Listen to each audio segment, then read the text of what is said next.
All right.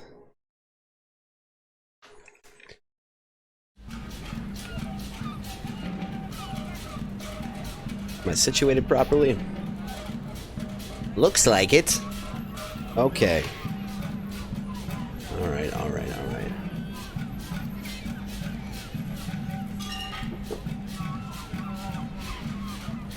Okay, let's see what we got here. Dork on our Mega Mix. Still don't know what the deal with this is. We're gonna figure it out? No idea. Not a clue. Victim's tattoo. Still don't know about that. I don't even know who we could ask. You know, like who's left to ask.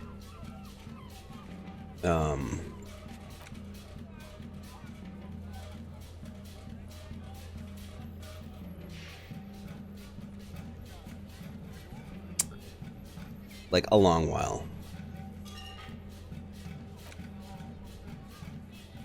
This one again.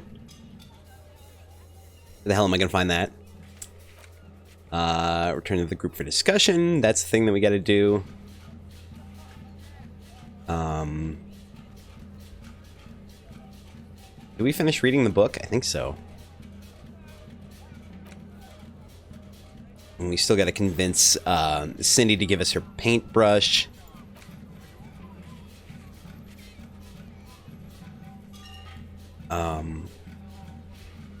What time is it right now?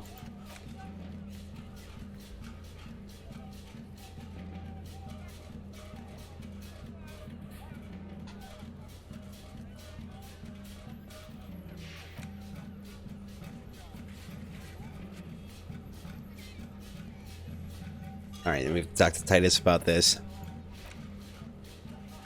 Oh, it's only...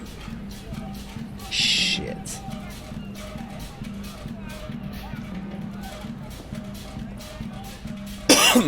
You have to excuse me, I am a little under the weather.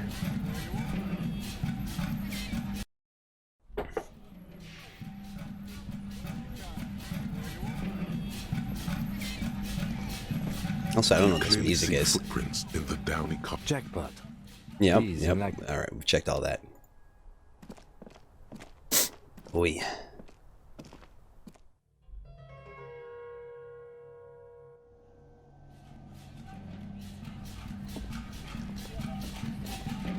What's all this music then?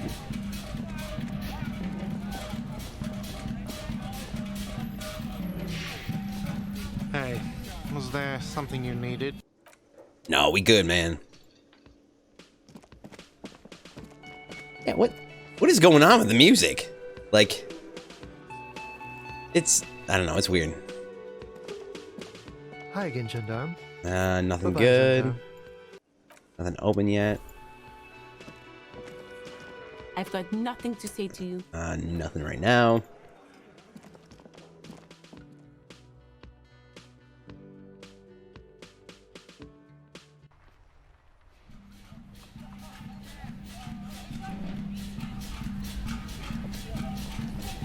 Is there some sort of festival going on that I am unaware of? Maybe a sea monster did this to the plaza. Perhaps. Inside, you see a set of steering levers, a radio Yes. microphone, This is precinct One more 57. How time. may I assist you? I feel like I'm supposed to have... Still no word, I'm afraid, sir. I know it must be frustrating. Was there anything else you wanted to ask?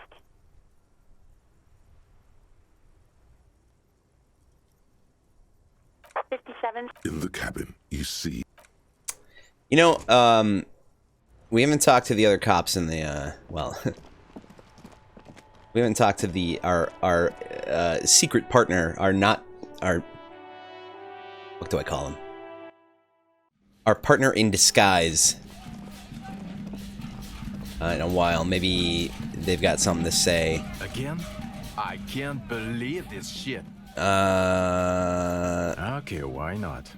Let's do the old thing. You think he was hanged as a cover-up? Hey, why am I telling you? I don't know. Oh my god, there's... Okay.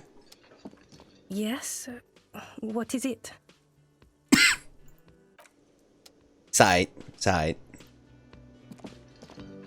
So...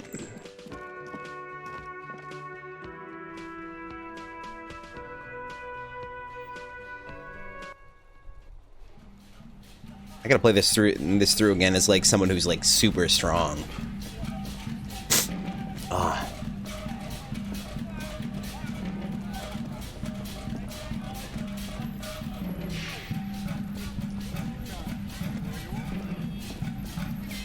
What do you see? Whoa.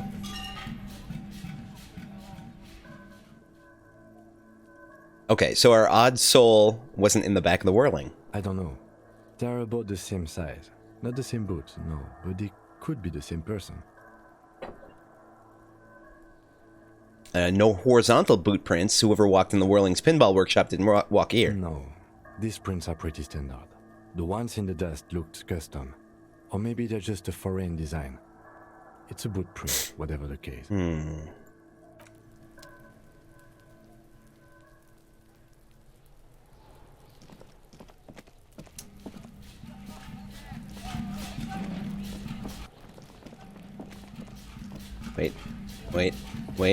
Wait. Yes? Modus Mullen. Let's see if we can get our Inland Empire up a little bit. And still, yes. Because it's definitely it's that too, isn't it? I want to see if we have to have... Looks goofy with that. Yes? See if we have to have both pieces of equipment on. Yes? Yeah! Hey, Sir Freddy! How you doing? I just found out you get a +1 when trying to convince Kim that it was there's a sexy twist to the murder if you're wearing this hat and this coat at the same time. Doing good? I'm doing all right. I've got a cold or COVID or something. It's not bad.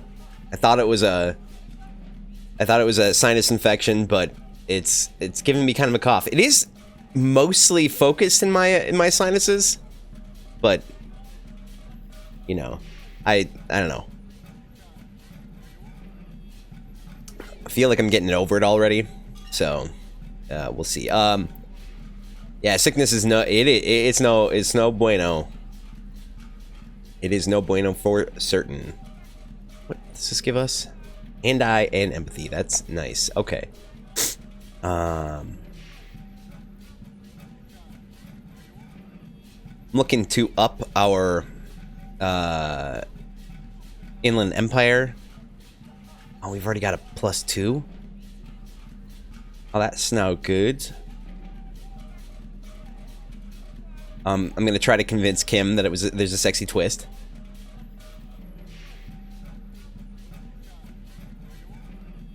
What you got going on today?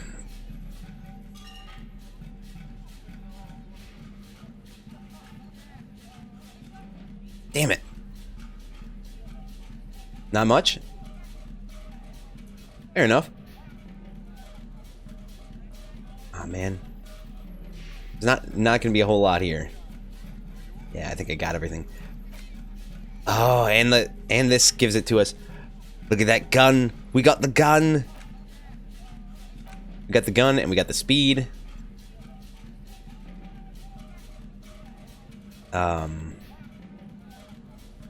Equip this when times are most dire. Have you seen this place? Just watching some streams. Disco. Hell yeah. Hell yeah. Let's do a meditation. If you're down, if you're available to do that,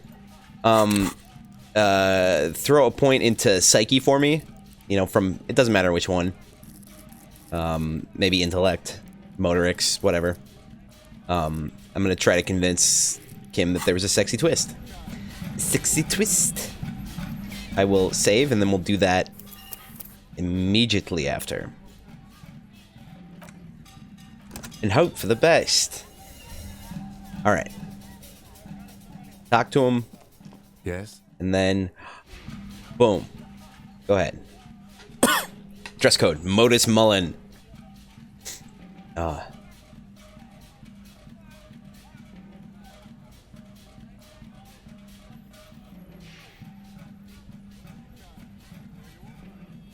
Hell yeah, let's give it a shot.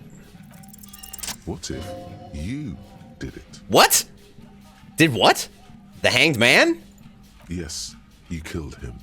And then, as part of the plan, you drowned out the memory. Forgetting was merely a matter of convenience. Very clever. Oh no. Maybe this is why your chest feels so hollow. You did an awful thing. And you can't even bring yourself to acknowledge it. Oh no. Are you sure you would have the strength to take down a hardened mercenary? You're not in the best shape.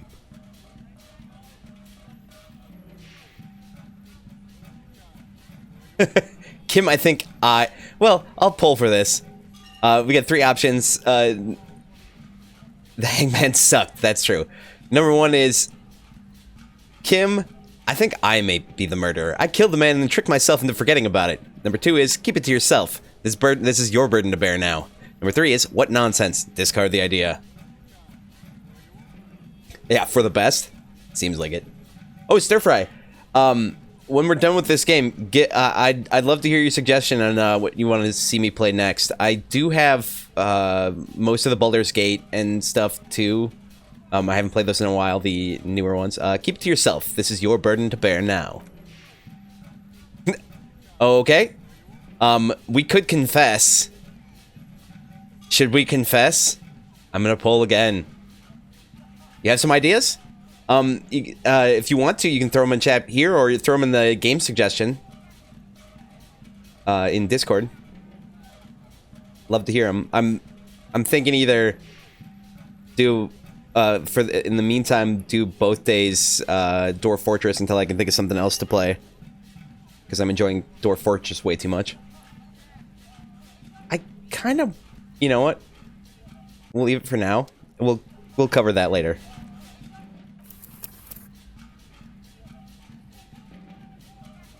Save again.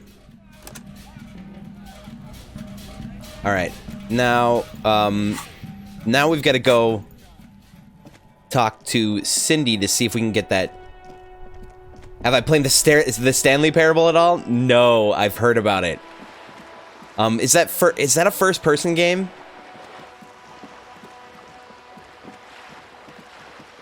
God, who made that?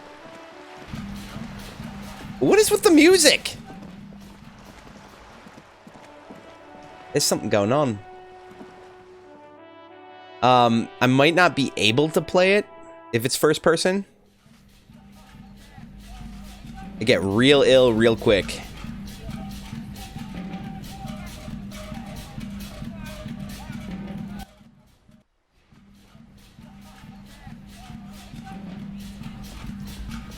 We can just go in there anytime now?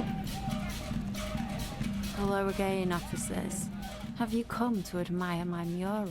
I didn't get the report on the armor. I didn't. I don't know what the deal is. I have no idea what the problem is. I checked again. And nothing. Maybe it's because I didn't send the full set. Maybe it's because I didn't send the boots with it. How many days does it take? I thought it was supposed to take a day. It's taken several days. It's a real problem. All right, now we got conceptualization.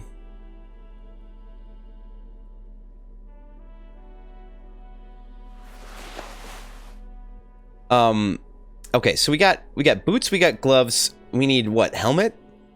That's the last piece that we're missing.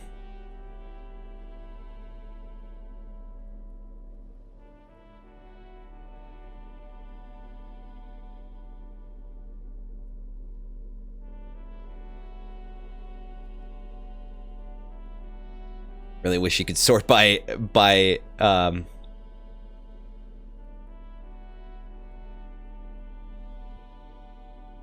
sort by things that it increases. That would be real nice. That would be exceptionally wonderful, in fact. Alright, none of these are going to be helpful to me. And I don't think really anything else is going to be. It's the most we can get out about it. The chest. We got the chest. Right here. Yeah, the Dick Mullen hat. I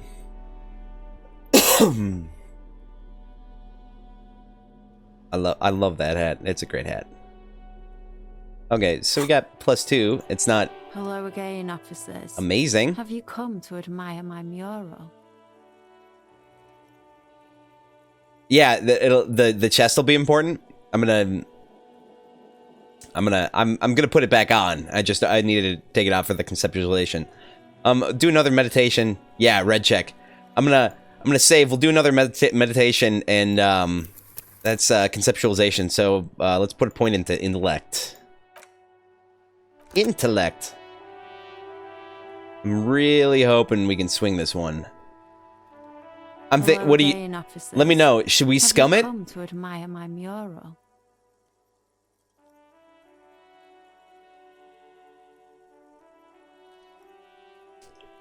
I'll do meditation now. Again, intellect.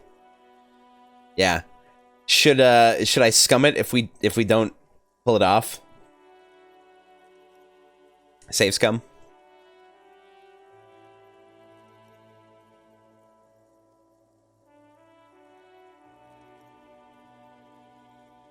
Oh yeah. Okay, here's the hoping.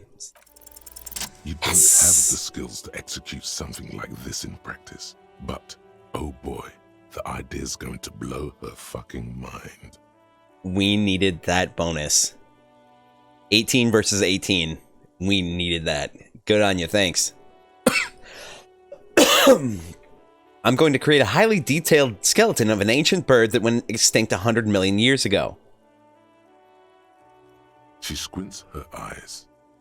And then I'm going to paint it red using heavy fuel oil. And then I'm going to fucking light it on fire. On fire. She whispers to herself. It's the Phoenix, get it? What do you say? I say, sod off. You don't have the technical skills to do that. What a punk!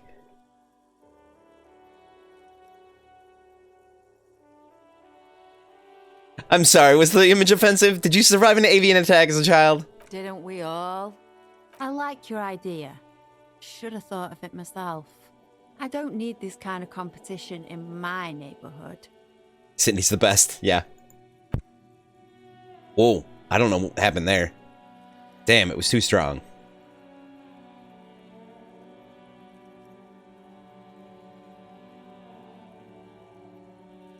But Cindy, art is bigger than either of us. Then get your brush from fucking art. Oops, my apologies. I guess I was trying too hard. Well,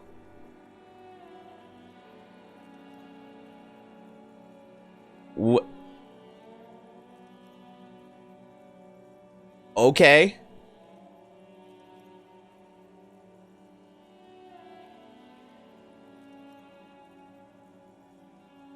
Am I missing something? Am I missing something here?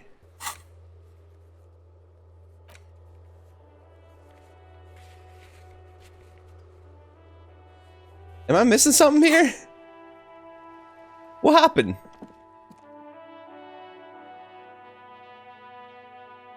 Art is really bigger than us. That is true.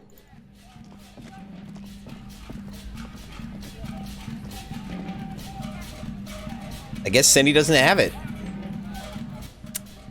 Guess Cindy don't have it. Can we go to the reading group right now?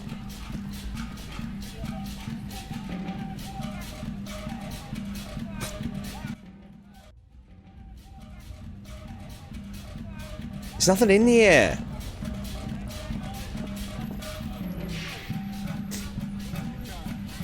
Alright. Okay. So, I guess we did that. I don't know about the victim's tattoos. Don't know who to talk to about that. Armor pieces. What are we gonna do? Find the murder weapon. I haven't talked to Classia yet. No, not yet. I wanted to talk to her after Kim's...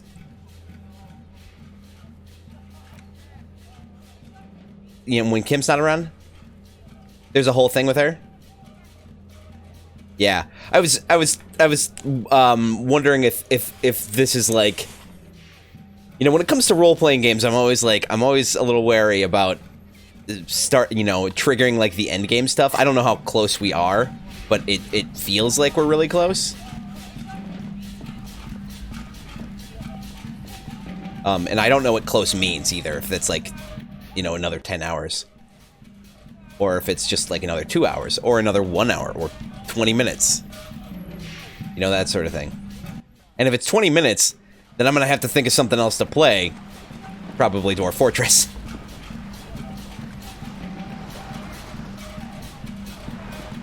You're back. Good. What can I help you with? The end of this game is so cathartic. Don't say that. Don't give me. don't let me know how I'm gonna be feeling about this.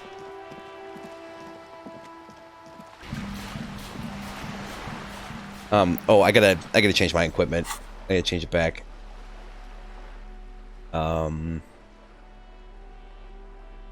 Dick Mullen. What shirt was I wearing? Oh yeah, the Armor. I'll feel all the feels. Oh man, I don't have my crying glasses on.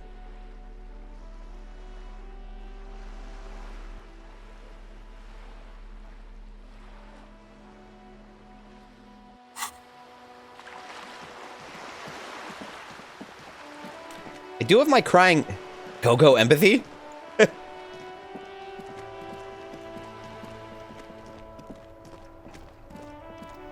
Gotta empath them all. Oh, we still don't have the sound system yet. Oh, we gotta buy the shoes! The speakers below. We can buy the shoes! And worthless. The sneakers triumph over them. They're the star of the show here. Go empathy, you say? Okay.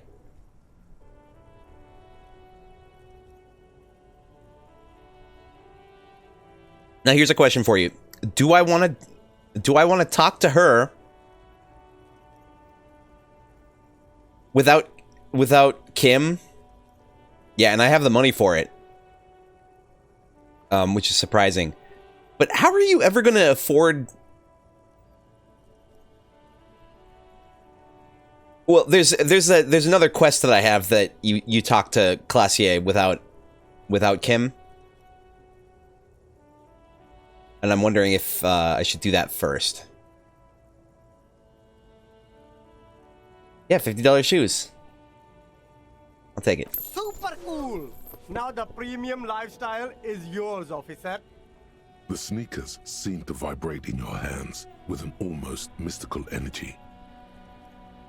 50-cent speakers. Hell yeah. Junk is yours, officer. Happy listening.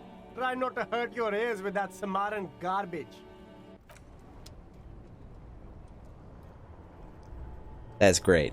You keep coming back. You find your hat. The box smells like... Economical, but... The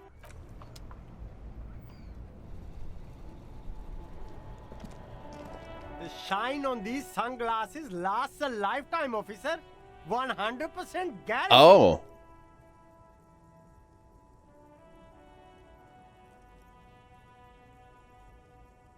Should I buy both of them?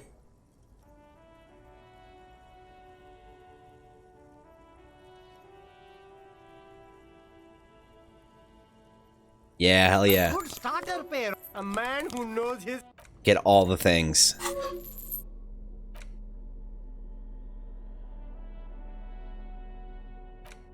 $24-sided. Sunglasses are a great thing to wear, that's true. Remember, die with a mosquito. See, 13-sided die. The funny thing about odd-numbered things... or odd-numbered dice is that... I think it always ends up with, like, an edge or a vertice pointing up instead of a flat side. So I don't know how well it works. All right. When did you even buy those? These are no magic speakers. These are lame speakers. Why did you even buy those? All that we'll ever produce is a faint memory of the song you're trying to listen to. Sell them for cash. What? I mean, we can sell them for 30 bucks though. So that's nice, I guess.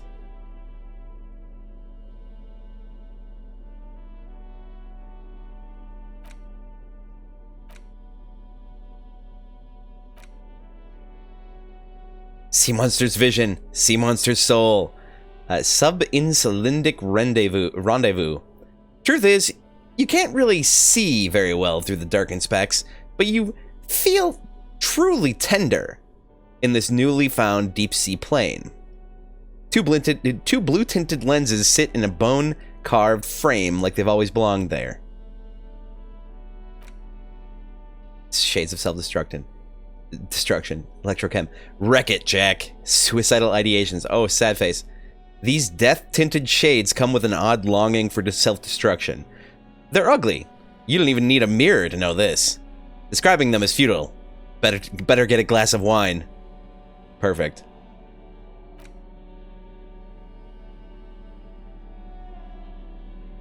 Fallen Ultra Series sneakers. I think we have the full Fallen set.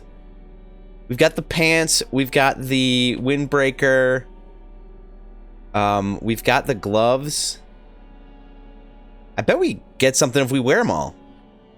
We got the hat, too.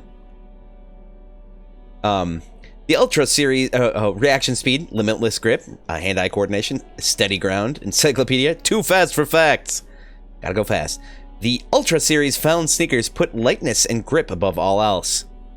With grip tape covered springboard soles and ultra light synth fabric technology, you can exit every corner with the maximum traction of a gentleman's racer.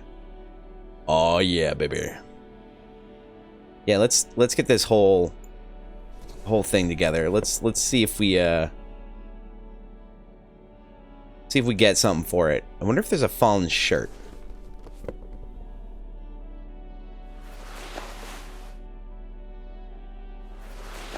Oh yeah, we built for speed, baby.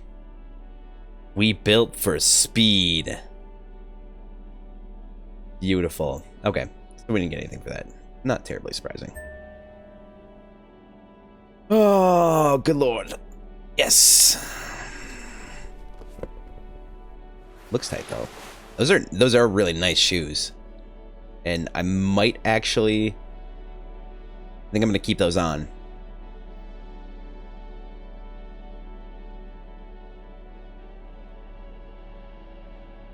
Okay, so we want... You're saying we might want empathy. So I gotta find a different shirt.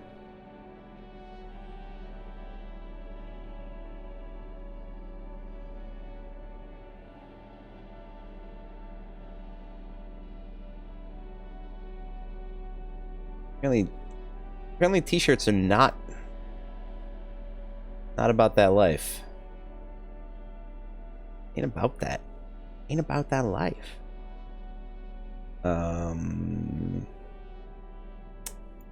Yes.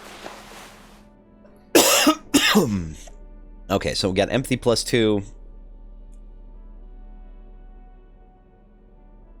we have any empathy pants?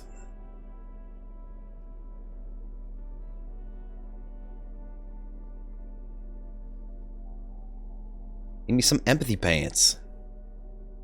Or an empathy tie.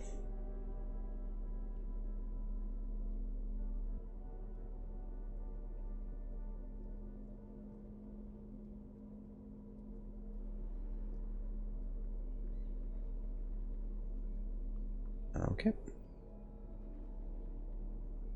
+2 to drama.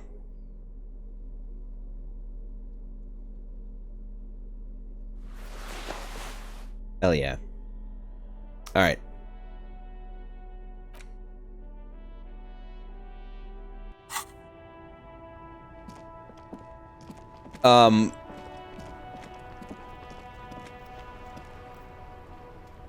Empathy just seemed like the conversation.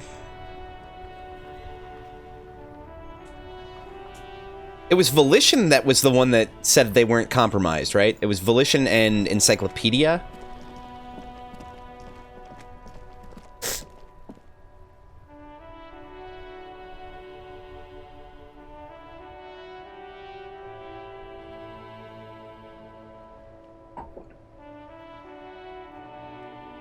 Also, do we have to talk to Titus?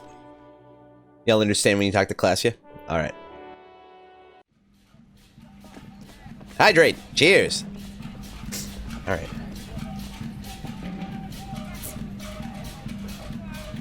Oh yeah, baby.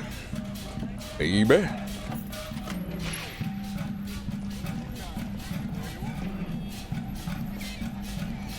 Man, wearing this coat and those shoes make me look like a streaker. I'm about to go into a state of déshabille and book it. Alright, we gonna save first?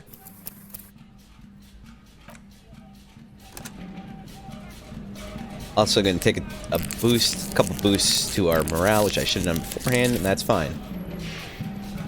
Officer, it's a fine day for questions. The boombox is playing the music? Of course it is.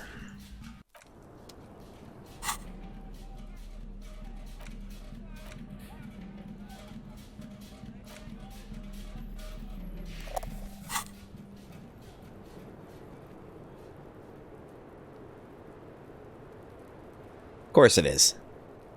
Thank you. Officer, it's a fine day for questions. Now that you've had some time, can you tell us more about the victim? Like, for example, his name? Actually, officer, I didn't know his name. I just called him Lely. A nickname? I guess. He came from Lelystad. It's short for that. And it was his army name, apparently. He said his real name wasn't his. I tried to pry it out of him, but it was no use. Lelystad. That's a good start. Excuse me. The lieutenant writes it down in his notebook. We have a few questions you can help us with. A few things a field autopsy alone can't answer. The young woman cranes her neck, trying to catch a glimpse of the page the lieutenant passed to you. On it is a list of autopsy observations recorded neatly in blue ink. The last missing pieces of a puzzle of flesh. Okay. Okay, where is Lelystad? The place, I mean. In Oranje, officer. It's, I think municipality is the term. A nowhere town there. The Lelystad municipality has few boroughs and even fewer cities. It's made of agricultural plots near the border of Gottwald. Executive summary: cows, silos, and wheat.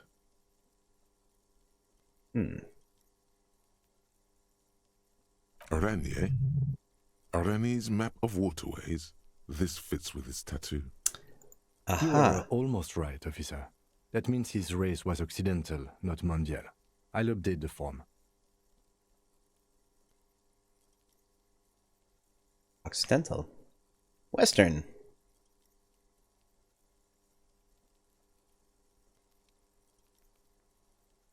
Huh, alright.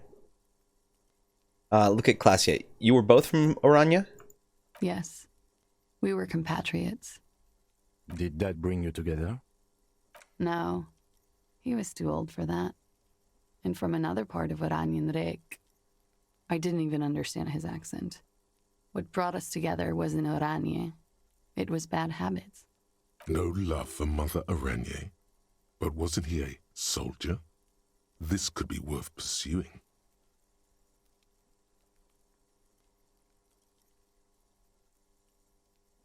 Ooh,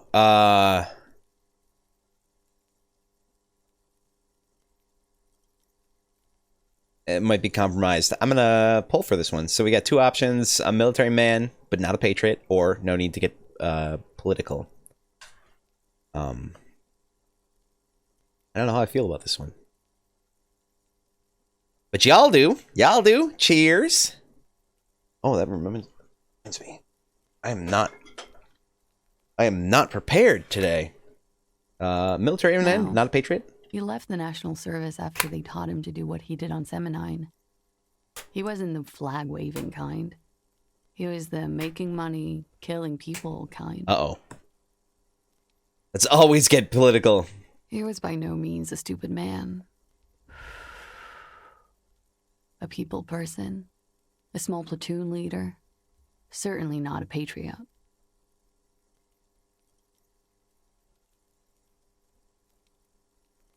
You don't seem like much of a patriot yourself. Mm-hmm. There is nothing on Muindi. The old world is dead, and we both knew it. Maybe Orania did bring us together. In loathing. I love Revachol, though. You're in loathing in Orania. I hope she loves me, too. How old was he, miss? He was 42. 42? Are you sure? I would have had him above 50. He had many scars that made him appear older. But no. The memory makes her smile. We even celebrated his birthday, like, some weeks ago. It was a funny 2 days. He had little reason to lie to me. Looks like you were right, officer.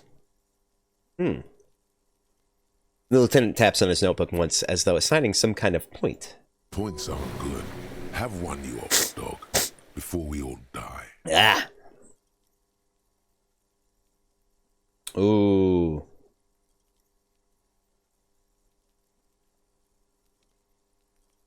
Better not mention it. The young woman looks at you, then the lieutenant, then you. She's clearly sensing something. A spike in testosterone levels, perhaps. Oh no. His eye color. Blue. Light blue.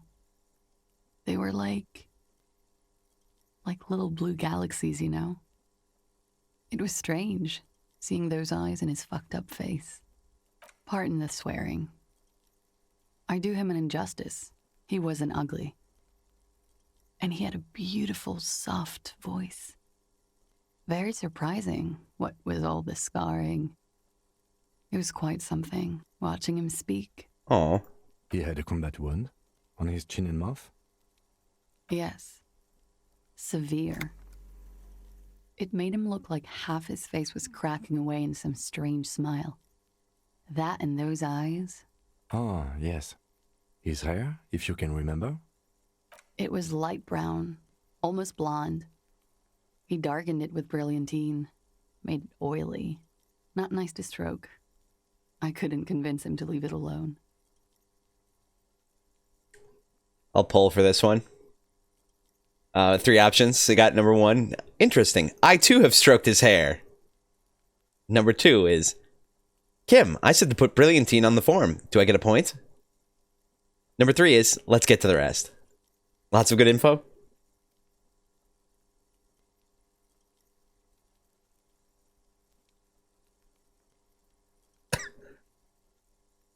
Perfect. Absolutely perfect. Interesting. I too have stroked his hair. Oily, isn't it? We have that in common now. She understands what autopsies entail. It doesn't get her off balance.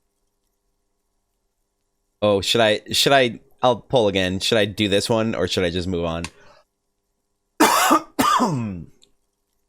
Okay. All right. Cool. All right, let's do it. No. He answers dryly.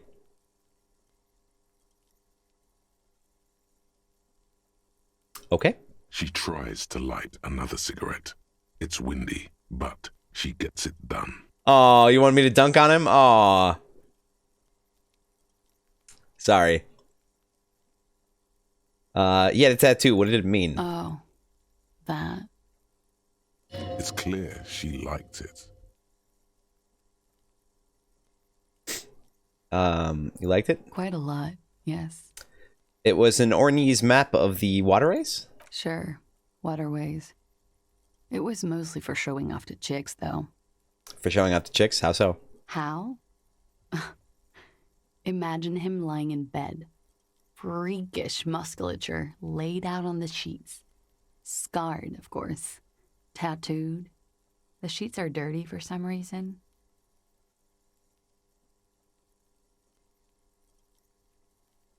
Is this Orani's lit?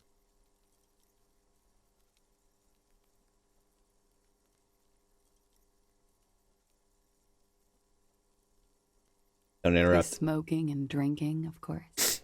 And his chest and shoulders and arms are studded with stars. Tens, hundreds of them. Maybe even thousands.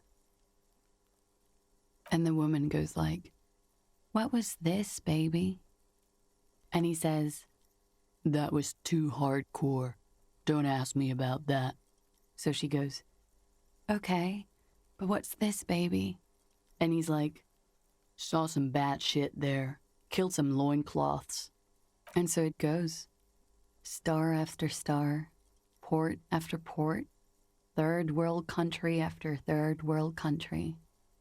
And he's done horrible things in every single one of them. You were the woman in this? Oh, yeah. Can you tell us... She nods. Can you tell us precisely what these mean? Hand her the photo. No, thank you. I've seen enough of him dead. I can tell you what they meant without looking at them. She pours herself some more coffee. Ironically, that's what I'm doing. Actually, coincidentally, but whatever. Go on. He was a blue-eyed boy with thick arms, from a small town. He was also poor, and the government of Orania needed some people killed, so they turned him into a grotesque killer. For money. Sounds right. He went to Killer Academy in Vredefort. Then he killed some people in the Seminine Islands. And on other islands, too. All of the islands.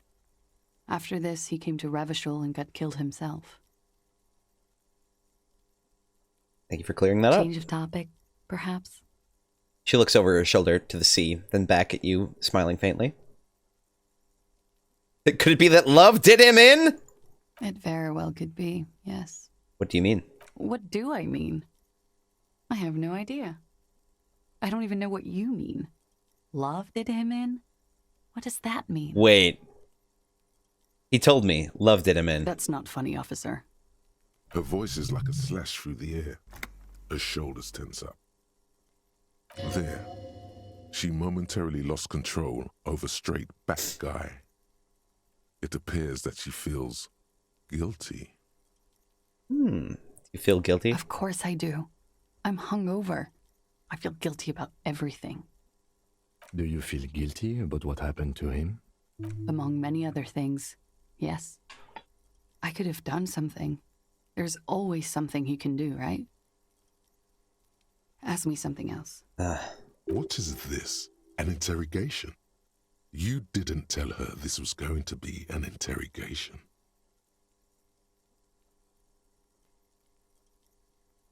Oh no. Should we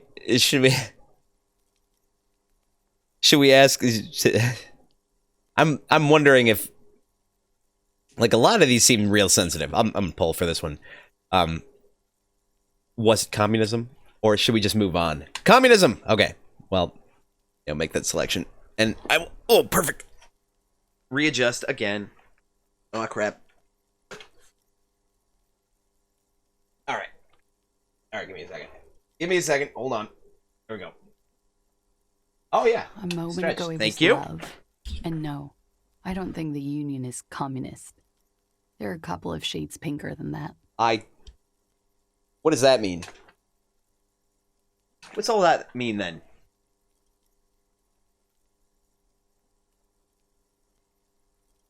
They're not hardcore in that way, is what I'm trying to Okay, say. thank you. What are we talking about anyway? This politics shit is a lot in the morning. Is it even morning? No. I think she's just tired. She doesn't know what you meant by that. And can Hardcore! To the mega! You could blame her a little. It was a pretty straightforward question that she refused to answer. Maybe. We ordered a toxicology report. Any idea what that will show us? A real rainbow splattering of pharmaceuticals, I bet. Barbiturates, amphetamine, sildenafil. How much does the toxicology report cost the police of Revachol? I could do it for half of that. Save you some money, make some myself. Nice. It's quite expensive, miss. But we'll manage without your help for now. Oh. I think we finished with this line of questioning, and Lieutenant back his notes. All right. Lieutenant puts the slip back in his notes and observes the young woman for a moment. Coolly, gracefully, she pours herself more coffee. More coffee. Should we...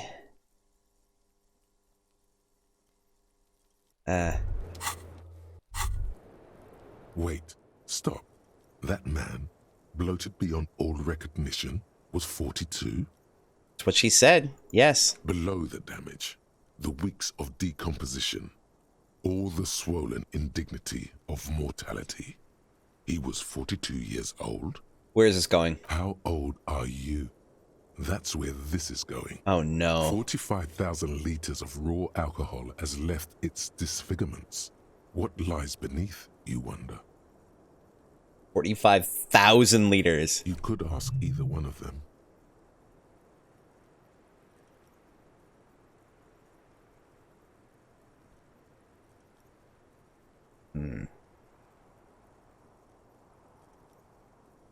Kim, how old do you think I am? The lieutenant isn't quite sure he heard you. How old do I look? How old? 58?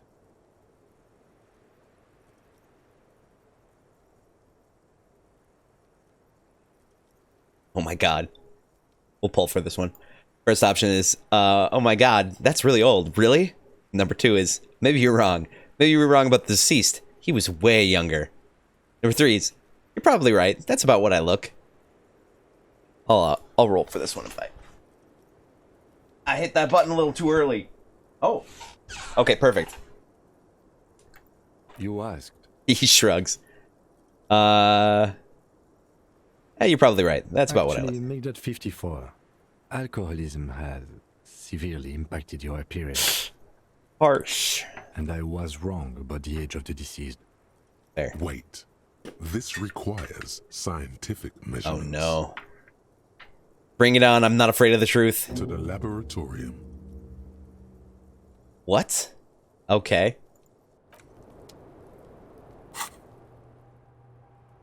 What? Got so many skill points. Let me decide what I want to use skill points on.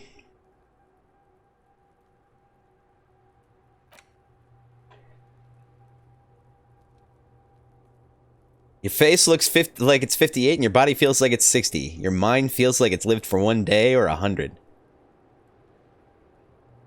Both longer than they ought to be. The day and the century. But for how long? For how long then has this thing attached to your sentience and walked the planet's crust? Time to start racking those brains of yours, Elder One. When and where were you born? Should I, what do you think? Should I slap this one in there?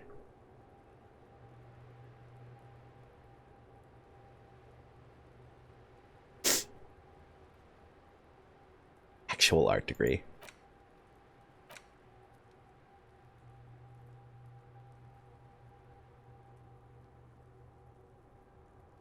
Do I want to know how old I am? I feel like that's gonna be more painful.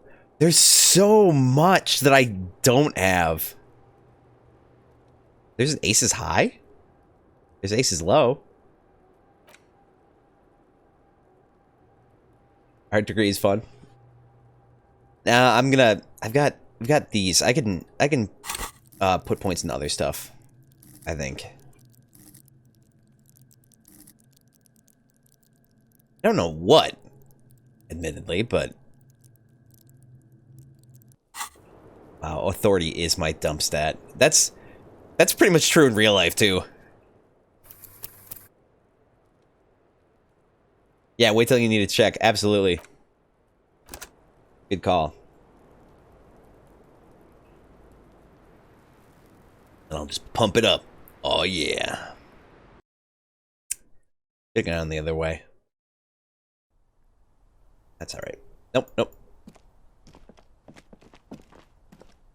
Who wants authority? Damned if I know. Nobody here.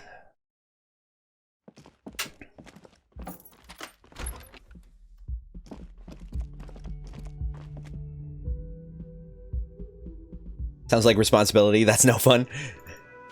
You're not wrong. All right. Okay.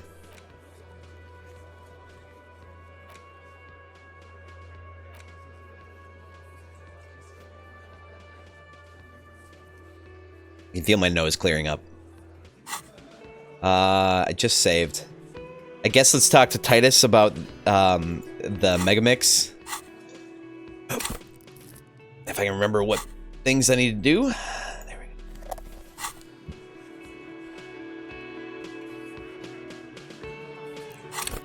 How do I use this?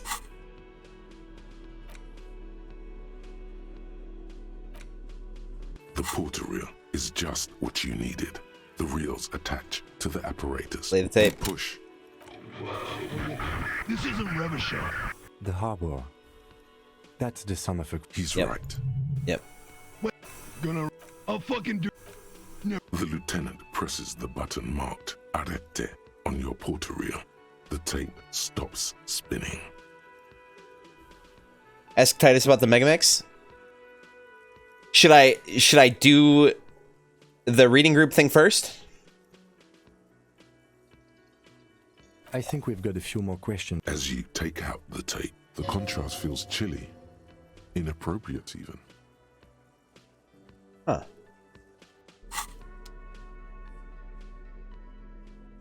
No, okay. So we'll talk to Titus first then. And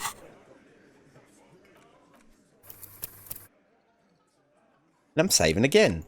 Deal with it. That's what I say. It's Hello you there. again. What is it? Yeah, reading group requires 10 p.m. I mean, I could work toward it, but... So I talked to Classia about the tape. And? And nothing. She stands by what she said. That fucking fucker. You're the worst cops in Revachol. I gave you gold on that tape. That fucker wasn't aimed at you. It was at her.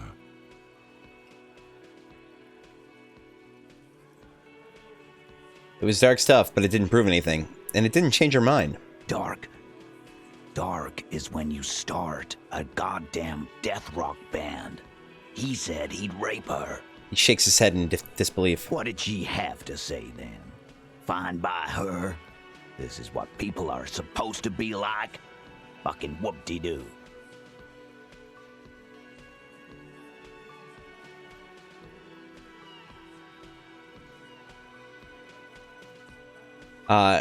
It did not come as a surprise to her, and she definitely wasn't scared. Yes.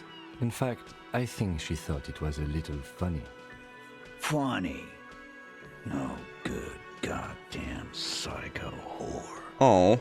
Seems like they wanted to give Classia a second chance to play along. She still didn't. Right. All fucking righty then. I guess it's good then. That fucking... Please try to control yourself in the presence of visitors, Titus. Her voice is a bit softer than earlier. This is just perfect. Just fucking perfect. Any thoughts on this, lawman?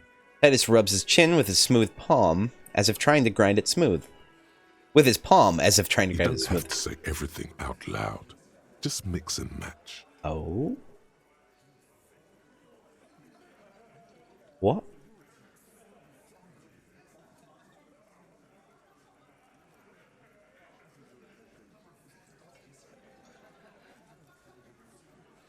Maybe she isn't who you thought she was? Nah. I know her. She's just a girl. In over her head.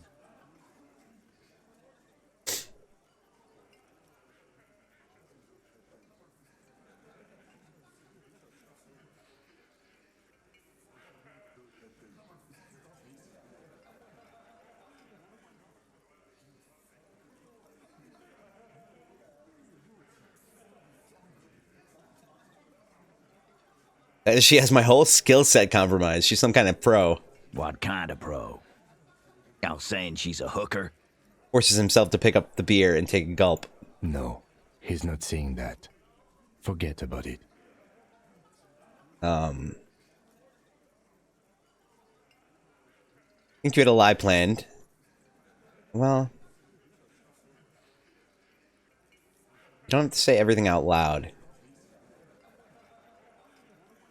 Maybe she is still in denial, you know, like a defense mechanism. Yeah, maybe. Oi. He does not sound very convinced anymore.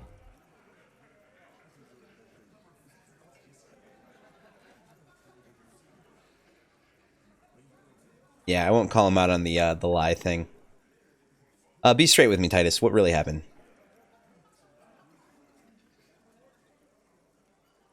I already told you. We fucking hanged him. There's less gusto in his voice now. His men, too, are growing increasingly silent. They're confused. This is growing over their heads. Come on, Titus. We know you didn't hang him. He was shot. I know you're tired. So am I. Why don't you just... You know what? I am tired. I'm tired of you and the whore upstairs.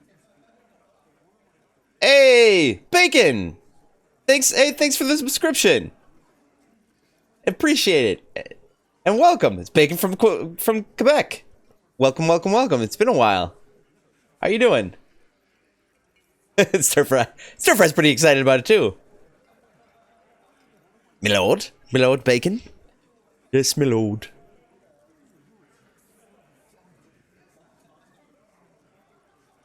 Next time you see her, tell her Titus said, "Fuck off!" Damn. He throws his beer can down. That lying, scamming. We're done.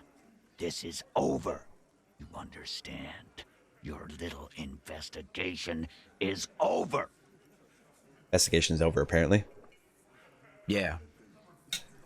There's silence in the room. Alien starts saying something, then thinks best not to. On the floor, beer drips out of the can into a small puddle. No one does anything about it. What is this quiet funeral shit? All we need is some beers in us. Bartender, 20 beers for the Dock Workers Union. That's too many beers. Well... Why do we make it 40, huh? Why do we make it 100 beers? You're not loud enough. I do like him. Good character. 100 beers? Now we're talking. Pretty hop over here, cafeteria manager. Hell yeah. Yes, you're doing okay now? You got over COVID for like 10 days, courtesy of your father who brought it back from Cuba before staying at your place for the holidays? Oh, that sucks. I'm a little under the weather right now, myself. Stir Fry says no such thing as too many beers. Yeah, I thought it was like a sinus infection or something, but it's, I don't know, it is largely up in my sinuses. I've got a minor cough. That's about it. But I mean, if it's COVID, it's not going to stick around too long. Should probably get it. I think I'm going to get it tested out before work tomorrow. But see, that's a weird thing though. Like, for me, I'm not in contact with people during my job currently. Like, I drive way out somewhere, pick up some stuff, and then drive back, and then I'm done, basically. Anyway, we've got a high check. Mentioned surreal play, strange reaction to the bullet, Everett asked to cooperate, compromised skill set known, warned about the tribunal, discussed Eighth Hardy, confronted about drug trade.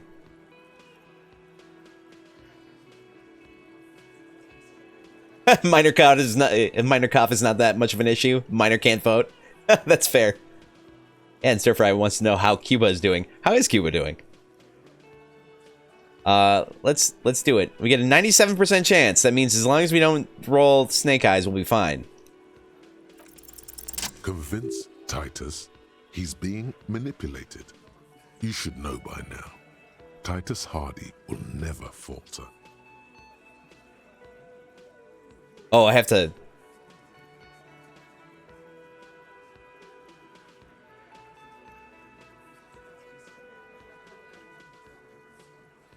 I don't know where to go. One of his boys will. Remember, it's about more than Glasia. It's about these men and Martinez. Their district. Their responsibility. Cuba was hot and sunny, but only your dad went there? You're poor? Oh, that's rough.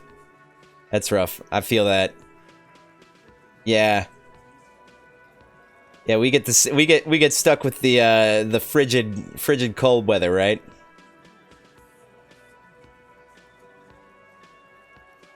Stir fry. I know you're East Coast, but I don't know how where you are on the God, I can never remember which one's latitude and which one's longitude. Stir fry, you're poor too? Yep. Outside, in the midday sun, ruins. The pavements are cracked and the benches peeling. Newspapers blow in the wind. Greater DC region. That's right. That's right. Okay, so you're a little bit further south. You probably still got snow, right? The land taxation without representation. That's it then. Case closed. Look around. We're going home, Kim. Huh? The lieutenant raises his brow. He'll get it. Go on. Write it down, Kim. In Martinez, they just kill you because they don't like you. Got it. Kill you because they don't like you. All because... Ooh. I'm gonna pull for this one.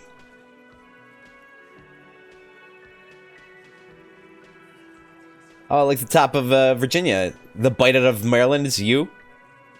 Nice. No snow yet. Oh, that's good. That's good. Yeah, we got snow for days up here. Problem. Pulling for this one. Because of some chick? Because you're a foreigner? Because you work for the wrong people? Or because they like killing?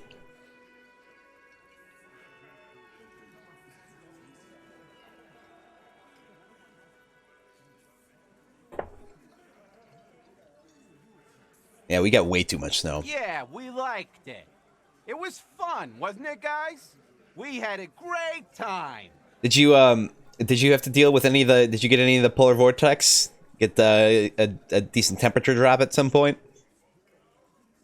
It wasn't for your fucking entertainment, Dennis.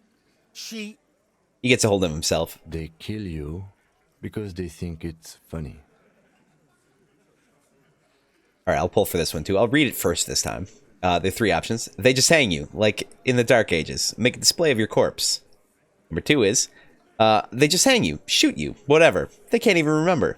Number 3 is, they just hang you, shoot you, light you on fire. They don't care. Here we go. 9 degrees with wind chill. And you didn't get snow out of that? I'm surprised. That squeezed the moisture right out of the air. That's rough. That is some rough weather. All right. They don't care. We didn't light him on fire.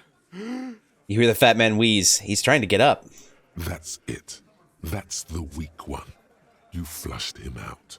Now go in for the... Officer, you will be next if you don't shut up. Oh, shit. The old man reaches for his belt, but his voice is strangely calm. Firearm. A Glass 08 or a 38 caliber pistol. Either is small enough for you to have missed. Oh, shit. He's onto you. He knows what you're trying to do. Steel yourself. Push on. Just ignore Theo.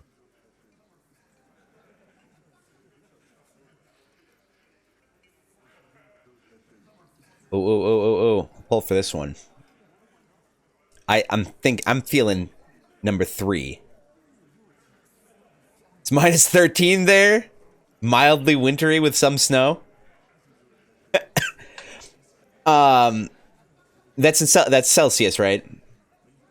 Which makes sense. Trying to think.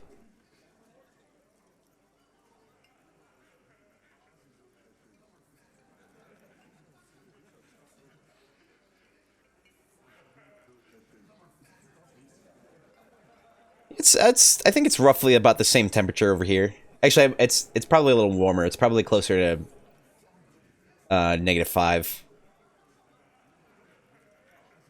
Celsius. We'll pull for this one again. Number 1 is turn to Angus, or what? You're gonna kill me like you killed him for no fucking reason? Number 2 is turn to Theo. What happens if I keep talking? You're gonna kill me too? In this bar? For nothing? Number 3, look at Kim first. Oh, oui.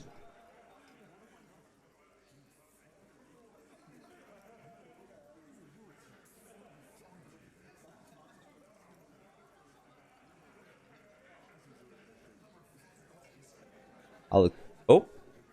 All right. For nothing? No. I'm not gonna do it.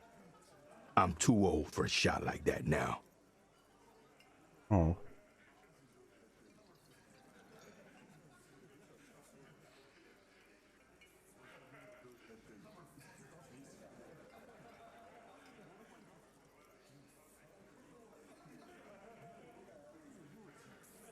Wait, let's go back. I want to say something else?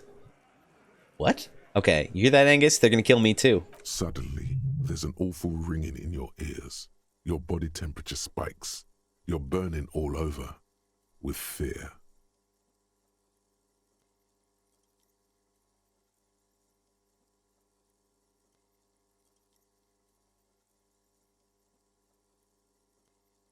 Je suis elf?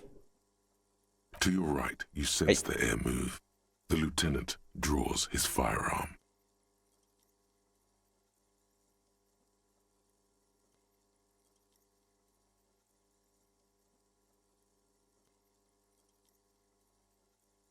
I guess you could say you're mostly built in metric. You only go in Fahrenheit for winter-based temperature, or for water-based temperature, precisely spa and pools. That's fair. It would be. I think it would just be a lot easier if we were. I have nothing to like. I prefer metric. That's my thing. I'm steeped in it. You know.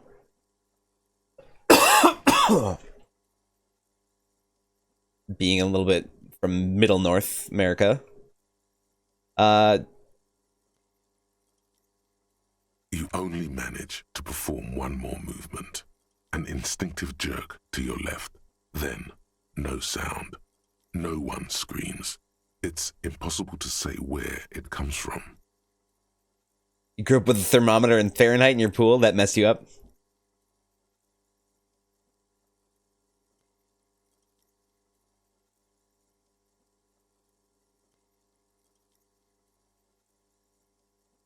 More dead cops. Sad news oh, from shit! The district of Martinez, as the bodies of 2 police officers are found floating in the canal. It is believed the officers were pursuing a murder investigation, but got caught in the dock workers' strike and were gunned down under unclear circumstances. Such needless loss of life is truly tragic, a local union leader, Everett Clare, commented, and added that although the event is truly horrid, we can expect similar incidents to follow if right-wing vigilantes are allowed to run around uncontrolled and try to wriggle their way into well-organized neighborhoods.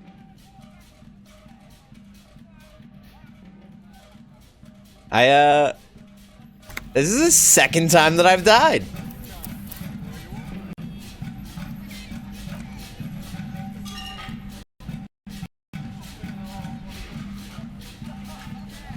Everard. So I'm guessing that, it's,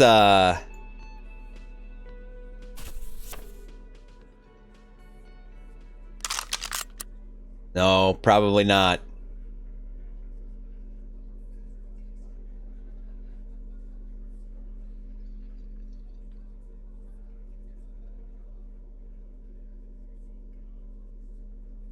Chuck Norris is the only one with that privilege. His height is exactly what one Chuck Norris. Yeah. Oh, standardized measurements. What about individualism? Yeah. Holding the gun feels natural and satisfying. It's like an extension of your arm, the polished wooden handle almost fusing into your palm. I think my hand recognizes it. It reminds you of the day you first held it, with fear and respect. Best way to do it. Hoping you don't have to use it in vain. The sun was out in Jamrock. It was so long ago. That's the only... Yeah. You have to respect weapons. That's it. Like, truly respect them. Montreal is cool, except if you have a car in winter. Parking is an issue, especially downtown. Yeah. Cars do suck. All the best urban areas have robust public transportation. Stir fry. Yep. You're not wrong. You ain't wrong. This gun, Sunrise Parabellum, will be the only thing standing between you and the all-consuming nothingness that threatens to eat the world. Sheathe it and wait, Herald. It won't be long now. Okay. I'm guessing that implies that we don't need to use it at this particular moment. I'm gonna save again, because that was a thing that we got.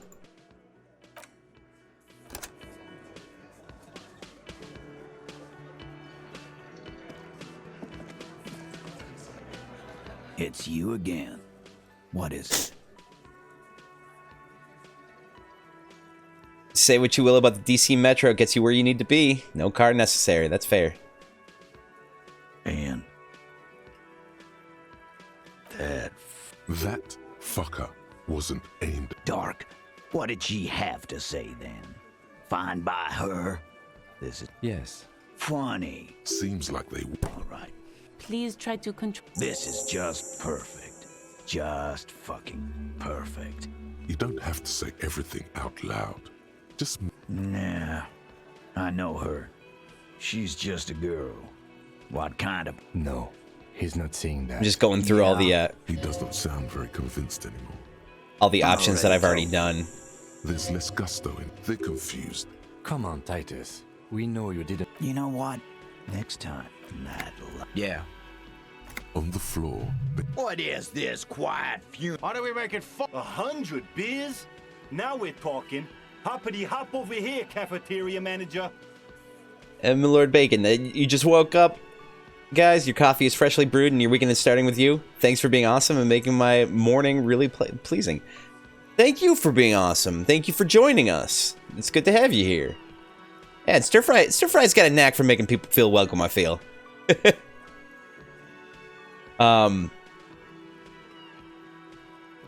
I think I'm going to try to save now.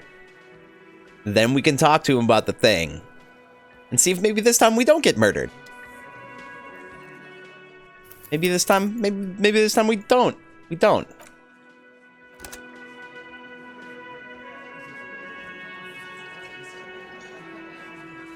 Got a good name for breakfast. That's true. Bacon. That's right. Hey, you missed us. Hey, we missed you too. It's always good to have someone who appreciates you again. It's always good. It feels great to be appreciated, and I hope you know that I appreciate that, and I appreciate you as well. This goes to you too, Stir Fry. I hope I'm not unclear on that one. Oh, thank you. Thanks for the bit. Loving it.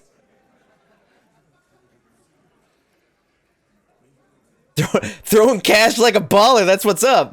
Make it rain, son. I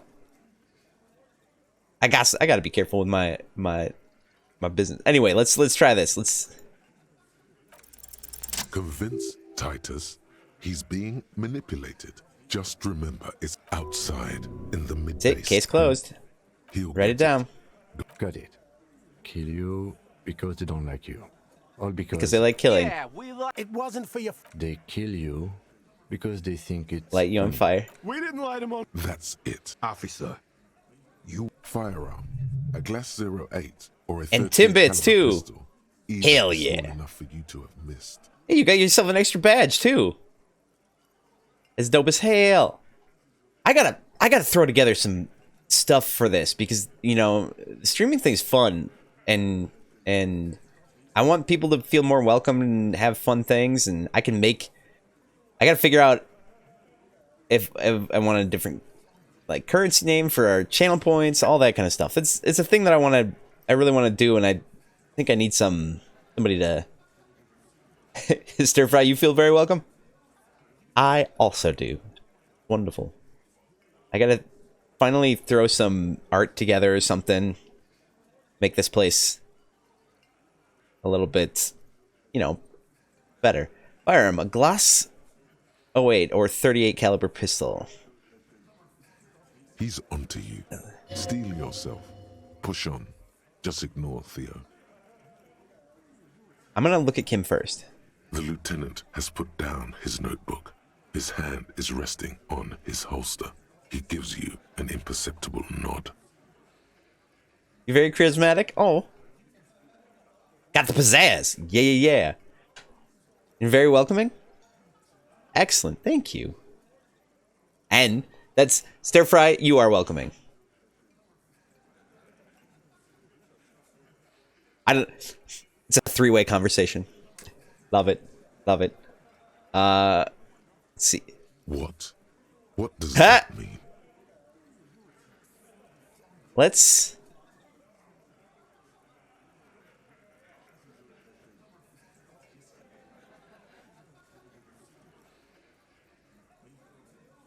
just ignore Theo. Turn to Angus. Or what? You're gonna fucking kill me like you killed him? For no fucking reason? Our conversations transcend. That's right, Stir Fry. We didn't kill him. We didn't even hang him. He was dead when... He takes a breath, wheezing. Shut up, Angus. He was dead before you hanged him. Fatty! Say one more thing to the cops and I'll... Dennis, stand down, or I'll beat your head in.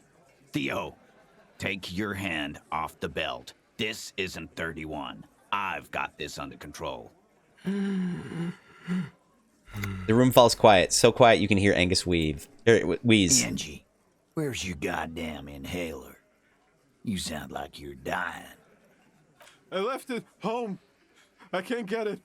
I'm too fat. I'm sorry. Why are you so fucking fat, Oh. Angus? Now it's all pointless. Because of you. You wasted my time. I told you, Titus. I told you just give her up. You never stalk YouTubers to throw bits at them on Twitch. Consider yourself a one-of-a-kind awesome person. Thank you. Thank you so much. I appreciate that very much. And Shanky seems like a weak link. They care about each other. Yeah, I know, right? It's rough. That's awesome. Thank you. Lizzie, your help is no longer needed here. Go tell Everard. Fine. I'll tell him. After a long walk along the coast. Oh no. She walks off without looking back. What just happened between these two? Don got that charisma. I like to think of it. I always... one of my favorite authors is Terry Pratchett, and one of the things that came up was charisma, and I think about that a lot. Just like I think about how I'm ambisinister. I'm incompetent with both hands. That's how I go with. You're in. He's all yours. Questions. Sorry I made you guys fight. Me too. That's fair. Wait, what? Fry, what? Waiting. I'm sort of ambidextrous. I'm more ambisinister. Like it's more of a. I'm left-handed in fine motor skill stuff and right-handed otherwise. Well, athletically, I'm right-handed. for the most part. Though I think I could bat either way. Like if there were D&D characters that have a bonus feat. It's not a bug, it's a feature. That's right. That's right, Bacon. All right. Kim, we did it. The lieutenant gives a smile only you can see. So you didn't kill him. He was already dead. He nods. You hanged the corpse to cover up the real cause of death, the bullet in his head. Another nod. Why? Because the girls asked us to. They were in some shit. Girls plural? There's another girl? 2 of them? Take note of this. They'll probably say more about her. Gotta get that detective work. Get that work in. Did she kill him? Cop, I have no idea. The girl says she didn't. He doesn't think she did. Or at least he hopes she didn't. What happened Sunday night? Classier came down. She seemed really out of it. Drugged up, even more than usual. Bug-eyed and gurning, you know. Not in a fun way. I don't actually know what gurning means. I should look that up. It looked like she'd redosed after something went down. I've seen that look before. She was scared. I knew someone had died. How did you know? I've done this job for 10 years. I've seen it before. It's the politician in the motel room with the dead hooker scenario. Only in reverse. Good analogy, boss. Making a grotesque face.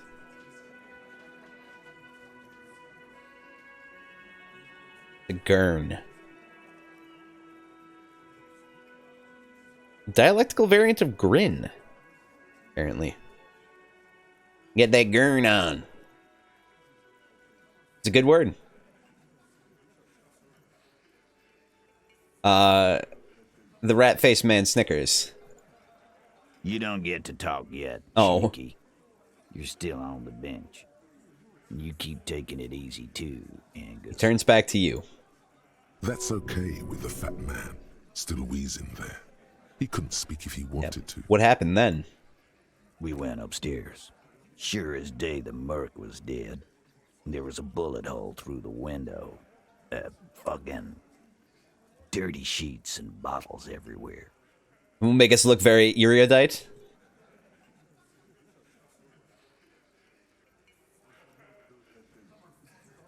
He means they'd been fucking? Tibbs patched the window. And the corpse. We hanged. Who's Tibbs? The 8th Hardy? Nah, he's my brother. He's in the window replacement business. Tibbs. That's short for? Short for Tiberius. Yeah. Good man. Bet their father's named Atticus Hardy. Lucretia Hardy would be their sister. Anyway.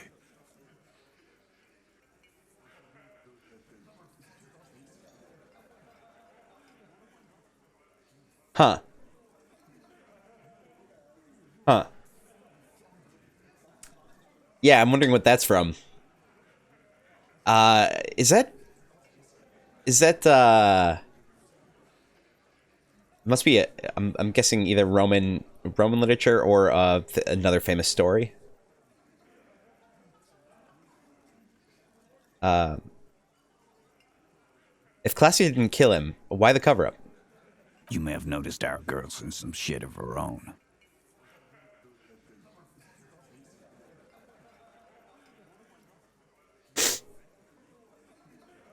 Yeah, I told you she's not what she seems. She had some special training for something shady. Oh, you meant that kind of training, like a spy. Maybe. The kind of people who are after her. I guess she'd have to be. Paradise Lost? Don't think so. These people, who are they? They're powerful, connected to the moral intern. She's clearly afraid for her life. Says if she showed up in your systems, she'd be ghosted away. That's all he knows. That's all she's told him.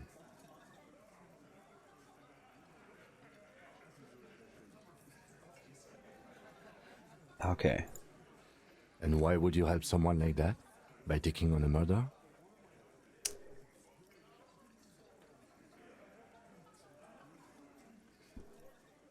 Huh.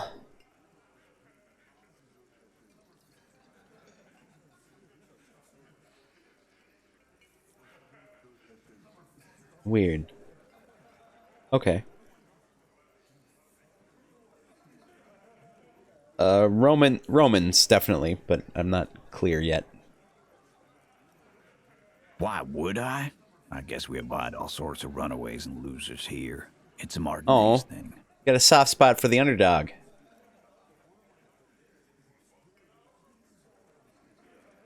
So who killed the merc then? Any leads? Not yet. Just some ideas. She says the shot came from outside, behind the window somewhere. So that's a clue. Oh shit, I think I know who it is. It's the other mercenary.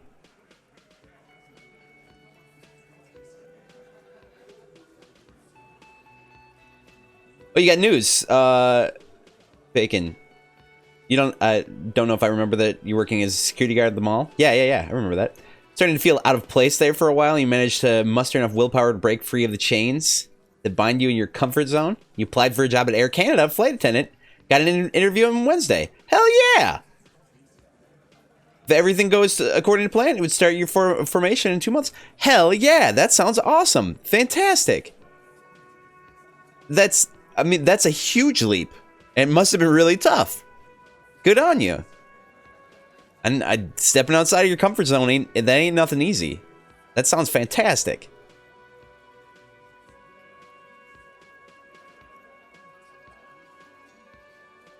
How's your English so far? Doing great. Doing wonderful.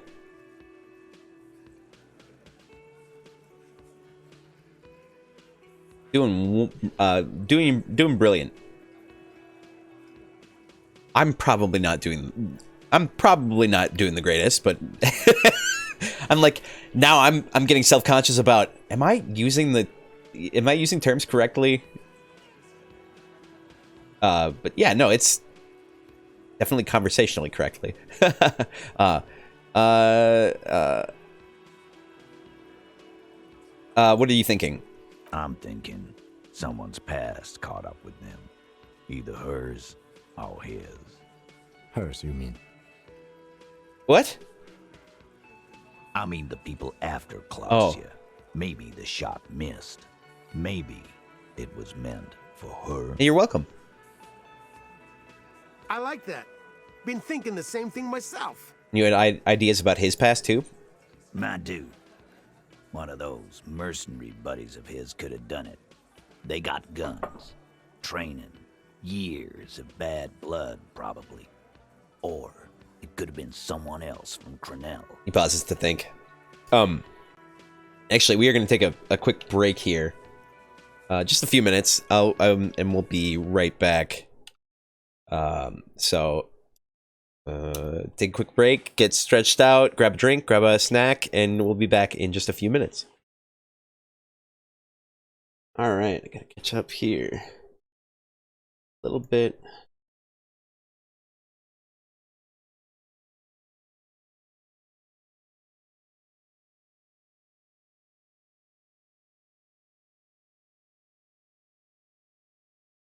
Becky, you're saying should consider recording a jingle of me making soul vibes or elevator music?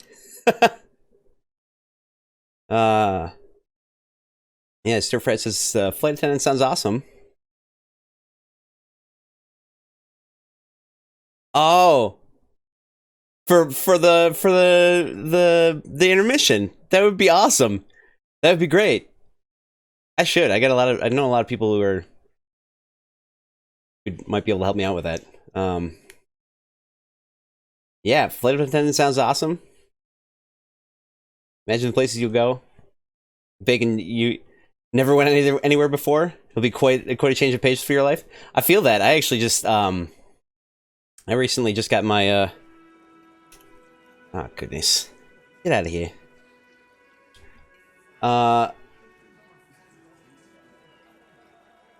I recently just got my my passport in case I wanted to get out of the country.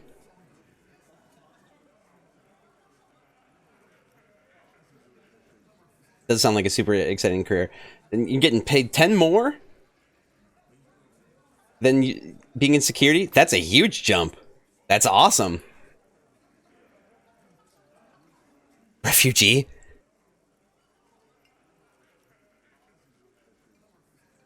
No, not refugee. Refugee. All right. He pauses to think. Tell you what I'd do. Oh, Check this out game the is so coast for good. vantage points. Maybe consult with a ballistics buddy of mine. That's what I'd do if I wasn't too busy doing this clown dance with you. Well, he's already dead. Fleeing the country? No. Not as such. He's calm now, threw all that turmoil away, and became himself again. Excellent. These theories, not bad. Don't buy either one, but still, this guy's not as dumb as he looks. You're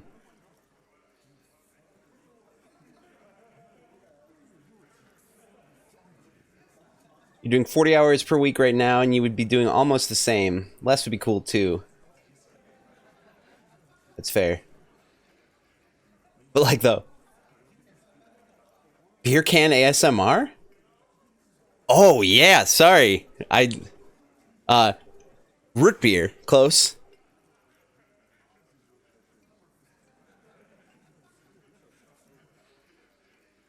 Got, definitely done that before. Isn't it great? Isn't that wonderful? Just like the fizz and the pouring. That's great ASMR now that I think about it. A&W is the best. You're right. There's some other ones that are really good too, but I can't think of them off the top of my head. I mean, 1919.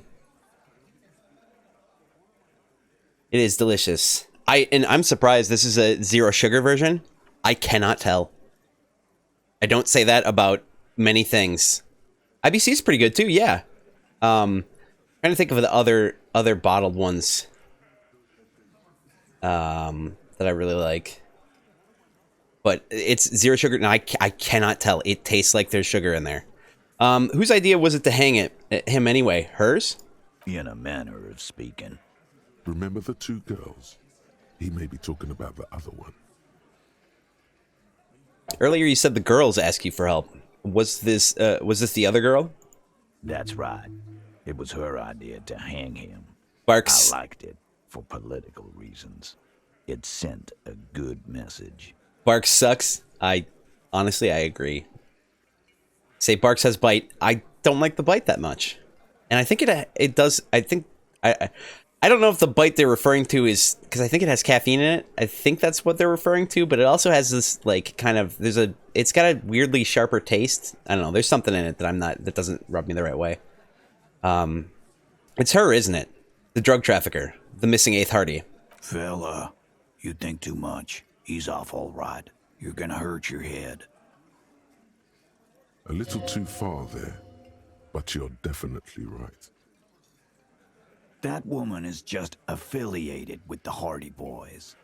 You don't know her, anyway.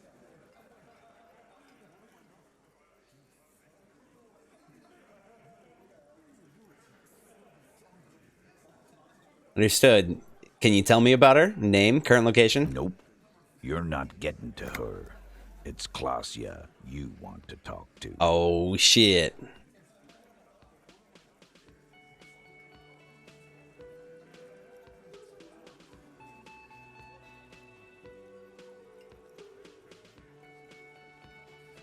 Thank you for this, Titus.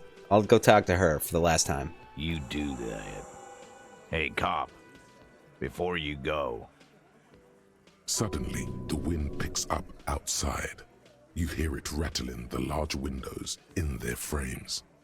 It carries newspapers, circles the whirling rags in a warm column.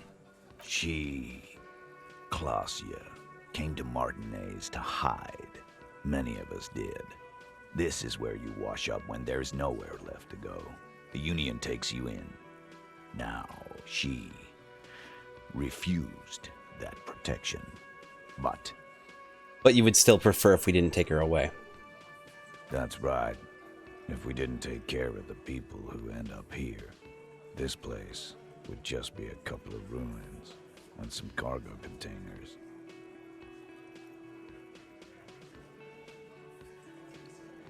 It's not so bad. We'll take that into account. The lieutenant slides his notebook into his coat pocket. He turns to leave. Aw. Aw. We can save now. Hooray. He takes in all the outcasts and such.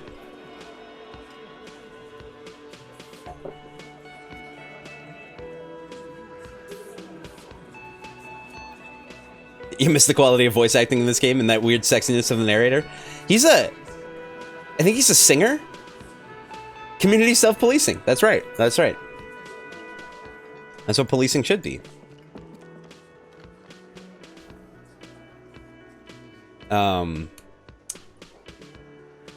I looked this up. I can't remember who it was. I did look it up. But yeah, he's like a British singer or something.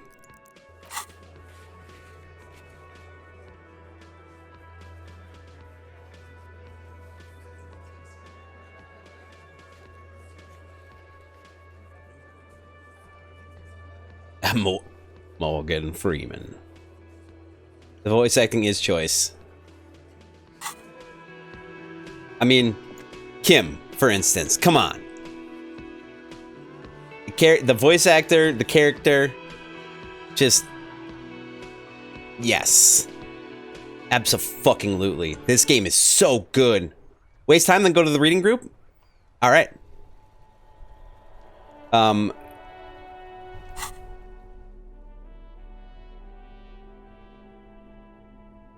Large letters on the front. Actually, that's right.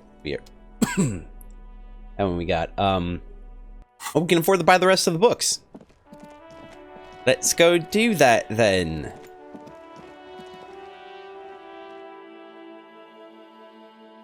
There's another expensive thing in here.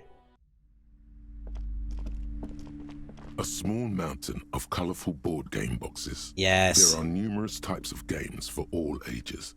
A lot of shelf space seems to be taken up, an endless variety. There's also books in a board game section. Who wants to read books? Maybe I'm not into this binoculard stuff. I don't know what that means. Mountain of colorful board Don't know what that means. And Wirral codices. Games for all ages. Yes, indeed. Buy that suzerainty game. Wonderful choice, sir. A wholesome family game. Yay! Wholesome family game. Hooray! A small mountain. Oh, nothing there. See, what have we here? Buy the display rack is brimming with worn paperbacks featuring an extremely muscular, sword-wielding barbarian on the cover. Nearly all the titles contain the word Heimdall somewhere. Get that. I'm gonna buy the Heimdallerman book. Oh yes, certainly. Another good sale.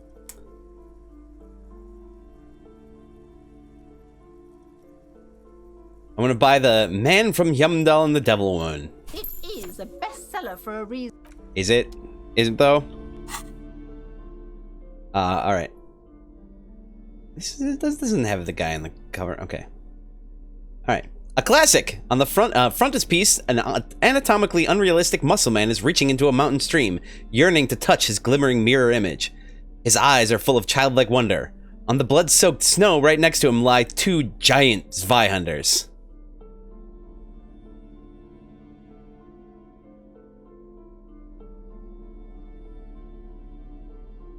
Perfect.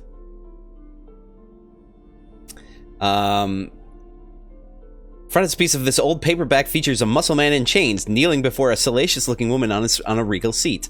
A bonfire lies between the throne and the man, casting shadows on the wall. And the shadow of the vixen's headdress looks like a pair of demonic horns. Oh no. a civilization building board game where you get to choose the nation and set off to colonize and exploit other cultures. A star-shaped note on the box proclaims the game now includes a completely new genocide option. Jesus. Wow.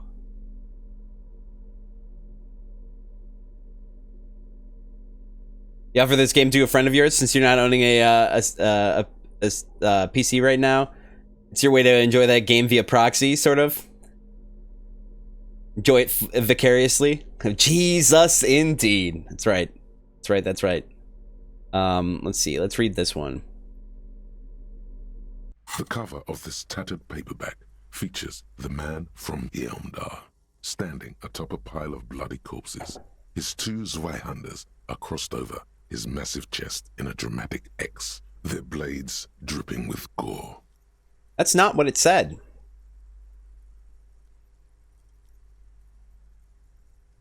It's a great game. Almost as good to watch as to play. That's right. Stir fry this. I love to watch other people play this too. I'd have to check that out. Hell yeah. Behind him rise the harsh, snow-capped peaks of his native Northlands. In bold red letters, the title, Yeomdala Man, the man from Yeomdal, unfurls like a banner. In the foreground, a nearly nude woman lies spread in supplication, her privates strategically covered by her flowing black hair. Sounds right. Look at the back cover. The back blurb reads, his latest adventure serves as the perfect introduction to the savage Yeomdal saga. Meet man from Yeomdal, his faithful blood brother, Tyribald, the noble Lord Hrothgar, and some of their most fearsome foes yet, for the Northlands, for Yeomdal. Below, in smaller font, you see the parenthetical, adapted from Man from Yeomdal and the Necromancer's Treasure, Man from Yeomdal, Lord of Hrothgar, and Man from Yeomdal, the Curse of Nacht Hera. What? A brazen attempt to bilk fans for more money by splicing together old stories under a new title. Oh. The publishers must have a dim view of their readership. Their main concern is the continuation of the franchise, not making literary history. Yep. Read the first couple of pages. The story opens in media res. The man from Yeomdal and his band of northern reavers are in the bowels of an ancient temple, surrounded by an army of gibbering whites, led by the deathless necromancer. One by one, the brave Northmen fall to the relentless crush of undead, only to join their number as reanimated corpses. Necromancers, man. By nightfall, only the man from Yeomdal and his blood brother, noble Tyribald, are left standing against the dead horde. It is an honor to die by your side, brother, Tyribald cries, as his battle axe beheads one of their reanimated comrades. Wow, they're in trouble now. 9, Tyribald. The man from Yeomdal bellows over the army of flesh and bone. Excuse me. Courage for the Northlands. For Yeomdal. He leaps to the mezzanine to face the black-eyed figure, and like a mad ice bear, whirling twin Zweihanders, Sturm and Drang, he plows through the ranks of the deathless, surrounding the necromancer.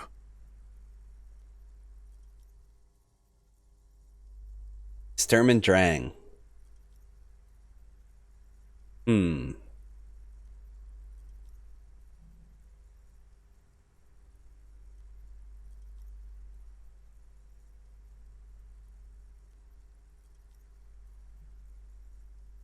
Almost the name of the master of the Bifrost in Norse mythology. Yeah, Heimdall. That's right. The dude who sees all, the all-seeing. The writer has never held a sword in their life, let alone two two-handed swords at the same time. Zweihander literally meaning two-hander. It is physically impossible for a human being to effectively dual-wield Zweihander swords in any kind of real-life combat situation. Right. And with deadly finesse, his twin blades scissor the necromancer's head from its body. The undead legions collapse like ragdolls As the dark magic leaves them, and the two Northmen stand alone in their cursed temple, where the bodies of their lost brothers litter the floors. Skip ahead. A few chapters later, the man from Heimdall and Tyribald are in a completely different setting, high above an arid desert, riding a pair of griffins that always seem to appear at narratively convenient moments. Perfect. This book makes a mockery of the very idea of good plotting, though something tells you coherence was never the point. The Northmen find themselves in the court of a powerful southern king, Lord Hrothgar.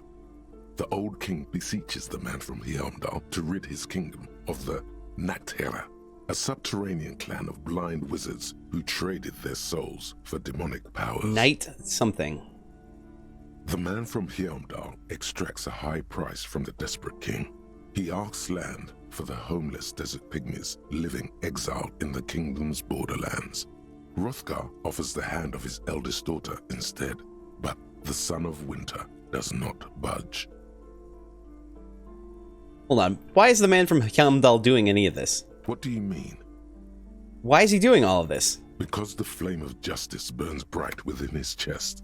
Because, above all, he's driven to bring honor to the name of his beloved Heimdall. Because his noble Cutlan blood lusts for glory and conquest.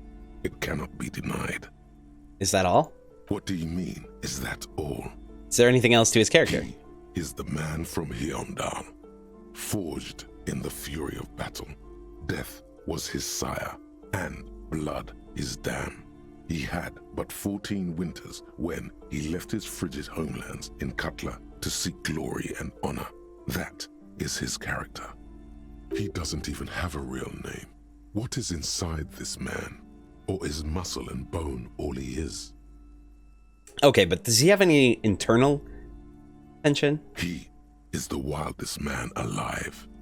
The only mortal strong enough to wield the twin Zweihanders, Sturm and Drang, whose names mean storm and... Yes, I get that. I don't know what Drang means. Sturm, obviously. Yes, I get that. He's strong and has big swords, but why should I care about his character? Hrothgar wasn't the name of Greybeard Mountain in Skyrim? Possibly. Skyrim was heavily based on Norse mythology. What are you? A book critic? I'm a goddamn art cop. Actually, yes, I'm a goddamn art cop. Enough. You're ruining the pacing of the story. Now, where did you leave off? Ah, yes. What pacing? You skip past a section detailing an elaborate banquet with many toasts, as well as the long and perilous journey from Hrothgar's keep to the ancient forest of Yesdor, where our heroes infiltrate the Nachtherra's dire hall.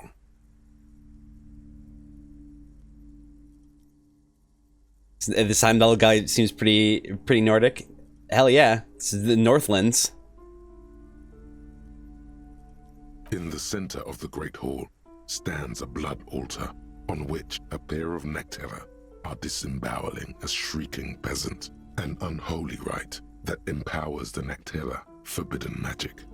As the vile ceremony ends, the sound of steel unsheathing draws the Nachtherra's attention to a pair of cloaked figures standing in the doorway. Can we examine how one would unsheath specifically two Zweihanders? Those are long. The spellings here are protecting Disco and Elysium from copyright infringement. Accurate. Swiftly, the visitors toss off their cloaks and unsheathe glimmering northern steel. It's the man from Heimdall and his valiant blood brother, Tyribald. These fucking answers. Well, yeah, who else would it be? In an instant, the Nachtherra summon a horde of gibbering orcanoids who rush our heroes. The hall fills with the clang of blades and the screams of the dying as the floor goes slick with steaming orcanoid viscera. Did I hear about the Zom drama?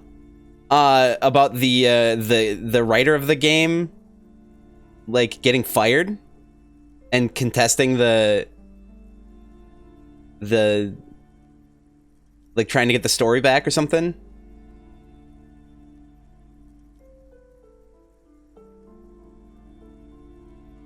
Basically, yeah, like, because like the company got bought out or something, or wasn't.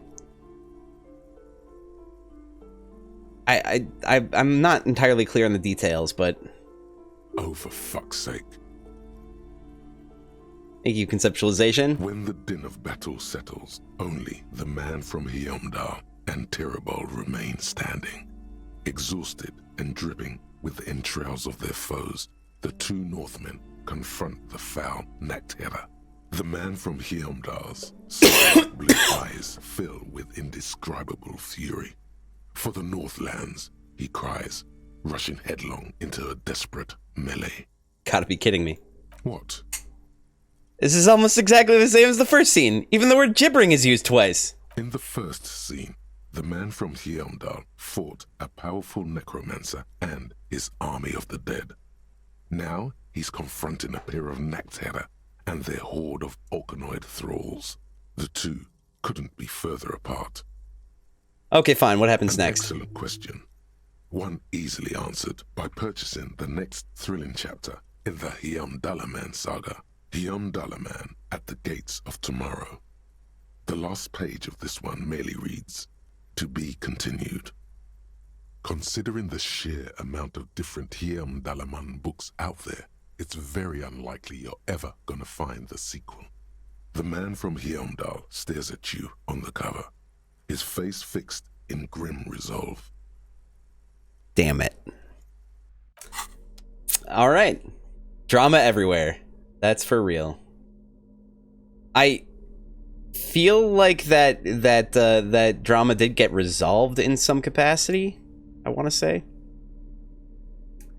All right. The edges of the pages are worn and smudged. A lot of people have read about the Devil Woman's altercations with the Hyamdal man. Look at the back cover. The jacket copy proclaims, "Man from Hyamdal returns in his most exciting adventure yet. After crashing into a strange jungle, cannibalistic natives abduct his only surviving comrade, noble Tiribald. Before Man from Hyamdal can mount a rescue, he is ambushed by a tribe of female warriors and taken to the ancient citadel of Cloud City, where a mysterious and wicked queen rules supreme. Will Man from Hyamdal be able to escape his dire situation and find his missing friend?" Probably. Death by snooze too, that's right. The mind is willing, but the flesh is spongy and bruised. Time to flip through the book. You open the book to a random page. Man from Hyamdal, wielding his two Zweihanders, is carving through a sea of savages, his visage fixed in grim determination. His arms, whirling like windmills, are soaked with the blood of his enemies. Mangled corpses litter the battlefield. Good God, this is some retrograde stuff. When was this shit written? You flip to the copyright page. This book was written in 38. Oh shit, gritty and heroic. Berserker rage burns in his azure-hued eyes as he brings glory and honor to his long-lost Hyamdala tribe. From the village of Hyamdal, the ivory giant roars like an ice bear, and the winds of Gatla howl out his name. Give me more. Man from Hyamdal rides on a gilded griffin, his golden mane billowing in the breeze. Both Zweihanders sheathed on his back. He is off to war. Will he conquer his enemies? Gotta be hard to do. Will he conquer himself? Gotta be hard to do, sheathing two Zweihanders on your back. Onward! The steel muscles of Man from Hyamdal gleam in the humid jungle air. Yet the man does not sweat. In meditation, his soul drifts in the frigid Northlands he calls home. My favorite part about this, I think, is the fact that the attitude that is offered is completely opposite of the one from the other book. Holy shit, this is so me! Really get into the book. A passage reads, "The man from Hyamdal looks up, his eyes blue as the mountain lakes of his homeland. He rarely speaks, But now his voice booms in the darkened throne room. Do not try to sap my masculine essence, wicked temptress. Son of Yeomdal will never succumb to your seductive wiles. Thine spells are no match for purity and strength of will. Brothers of Yeomdal, stand above the vices of flesh, for it is weak and corruptible, yet mine is forged in gore and strife. Queen Lydiana just laughs, a sultry and salacious sound, then says, I have grand plans for you, man from Yeomdal. She gestures her diabolical hand toward an array of potions and unguents. First, you shall please me. Then lead my armies against the vicious cannibals. Not a muscle moves in the face of the man from Yeomdal. Yet inside, there is turmoil. This goes against all he holds sacrosanct. I kept hoping it would get better, but the writing is terrible and repetitive. What do you even know about literature? Have you ever read a book in your life?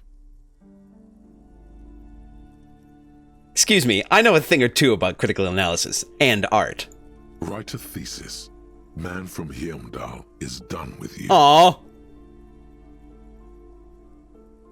I want to see if we can get back to that. Good God, you flip to the copyright page. This book was written. Give this a chance. Berserker rage burns in his man Any from more? Yeomdal, Onward. steel muscles of a passage read thine I have grand plans for you, man from Wow, Yeomdal. this is epic. In the final pages, man from Yeomdal mounts Galavarin, his mighty griffin, and turns his gaze to the horizon.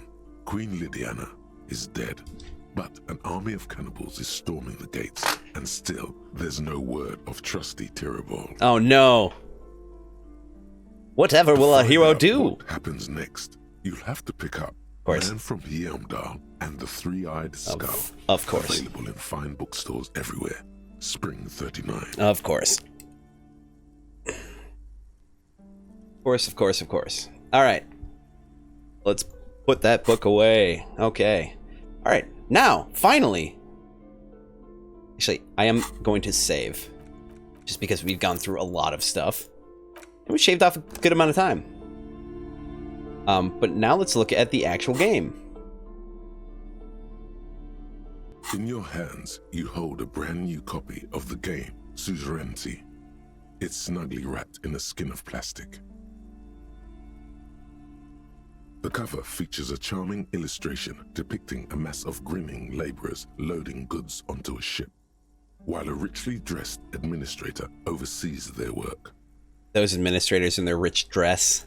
The exact location and time period are left deliberately vague, but it's clearly meant to represent the economic relationship between the Revacholian suzerainty and its many vassals. Shake the box. The box has a nice heft to it. You hear the rattle of individual wooden tokens and feel their weight shifting back and forth. What treasures wait in store for you? Treasure. Love me some treasure. Even before you open it, you can tell that this will be a meaty game of grand strategy and complex player interactions. Yep, that. All right, remove the plastic wrap. The plastic wrap rips off as easily as a bodice in a tawdry historical romance. Do they have those here? We should find one. There's a hiss as the lid slides off. Inside, you find a thick, full-color rulebook and more than a dozen pouches of various wooden components. Shaking my camera. Savor that new board game smell. A mix of wood, paper, and ink, all wrapped in the sweet must of cardboard. So good. Read the rulebook. Welcome to Suzerainty, a game of economic strategy for the whole family. The rulebook is sumptuously illustrated and thick as a Gradian novel. Just to right. Yay, board games, right? Economic strategy, more like rapacious plunder and exploitation. This history seems problematic, but it is important to teach children basic economic concepts. The colorful illustrations depict cheerful workers picking apricots, hauling marble sculptures out of crumbling temples, and harvesting a strange magenta-leafed plant. Everyone is smiling. You begin to suspect there may be a political agenda to this so-called family game. Only one way to find out. Keep reading. The instructions are opaque at first and introduce many concepts you're not familiar with. Fortunately, there are many diagrams and examples throughout. Just like I believe the game Monopoly, I want to say it was partially designed to show how fucking terrible it is. This doesn't seem very real. You soon figure out the basic conceit. Each player represents an administrator for the suzerain of Revachol. Your objective is to increase the suzerain's wealth and renown by accumulating victory points. How do you accumulate victory points? That's where the suzerain's vassals come in. The game features 4 vassal nations, each one home to an economically important resource. Each turn, the player collects resources from vassals where they've placed workers. They may then rearrange their workers, fulfill contracts for coin and bonuses, or build structures back in Revachol. Stir Fry, the first iteration of Monopoly was meant to show how messed up land ownership is. Yeah, right?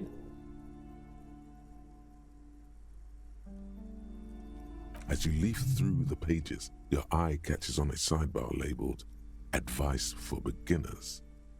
Absolutely read the advice. Remember, there are many paths to victory in suzerainty, but successful players will find one strategy and commit to it wholeheartedly. Okay.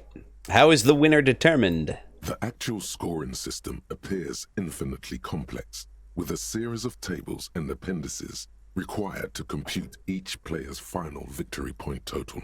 You skip that part for now. Sounds right. Sounds right. Examine the components. You open up a number of pouches containing wooden tokens.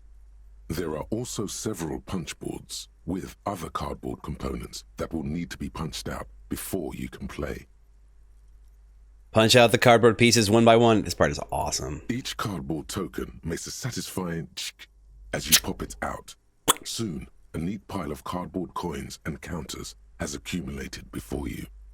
Oh, that reminds me. I just bought the 3rd edition of A Betrayal at House on the Hill. And I haven't opened it yet. I'm sad because I own like the 2nd edition and the expansion. And I want to play the expansion. So I really want there to be... I want the 3rd edition to come out. I want the 3rd edition to come out with the expansion too. Because it was pretty good. Anyway. Open it on stream? Oh, that'd be pretty dope. There's a lot. There's a lot of pieces to it. It's a great game, by the way. If you haven't heard of it, it is like my favorite board game. What? You're not going to offer to let me punch any of them out? Huh. Why didn't... I didn't even have the option. Pop those pieces out in front of us. I'd make such a mess. I'm already in a mess right now. And I have to clean up first. Check out the wooden tokens. In addition to the worker and building tokens used by each player, there are also several piles of colorful resource tokens, each representing one of the game's 4 principal resources. From the Empire of Safre, orange apricot tokens. From Ilmarat, the ancestral name of Ilmara, grey marble block tokens. From the Seminine Islands, white sacks of sugar tokens. And from Supra Muindi and Sarah Maritza, magenta tokens for unprocessed cocaine leaves. Cocaina. Oh, those are nice. Oh, that's fun. The lieutenant picks up a sugar token and admires it. Put the components away. You hold the open game box before you. God, I want to play an interactive fiction. Well, that's what this is, really. Hey, Kim, want to play a game? The lieutenant looks over the rulebook before he sees something that makes his eyes go wide. Holy shit. The average playing time for this game is 1 to 6 hours. Right. I'm not sure we can afford to set aside that kind of time for a game.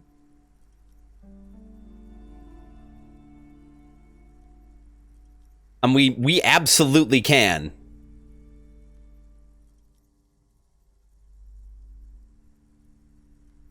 Well, I don't know about 6 hours. We could stay to knock 4 hours out.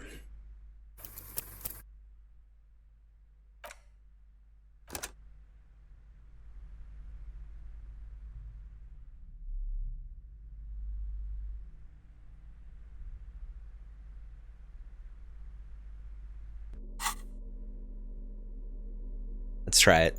The suzerainty box is heavy and slightly awkward in your... Let's actually equip something to give us a little bit more suggestion.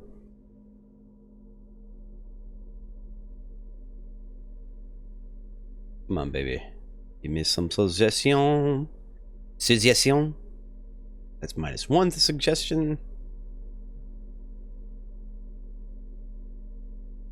It's purple. Just like the cocaine. Our cocaine leaves purple? Here we go.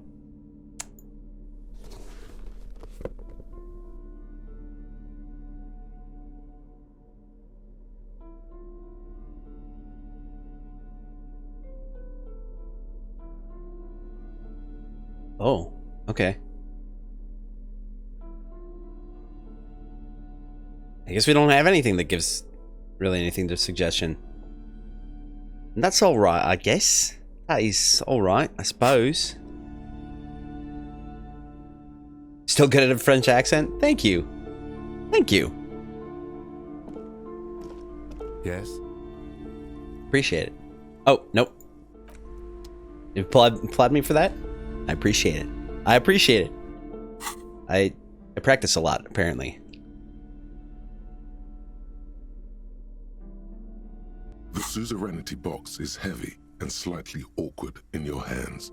You give it a light shake and feel the pieces shift around inside. Let's meditate. Let's do meditation just to round out the chances. I have good accents generally? Oh, thank you. Stir fry, thank you. And Bacon, thank you for the compliment about the French accent. I appreciate it. Let's do a meditation. Give me a let's shift the point toward psyche. Let's go just a few seconds here. All right. It'll give us like 80 something percent. What is it? 85? No. No. Maybe?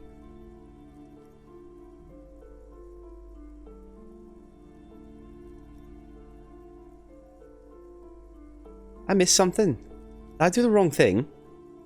Did I? Oh, whatever. We'll just go with this right now.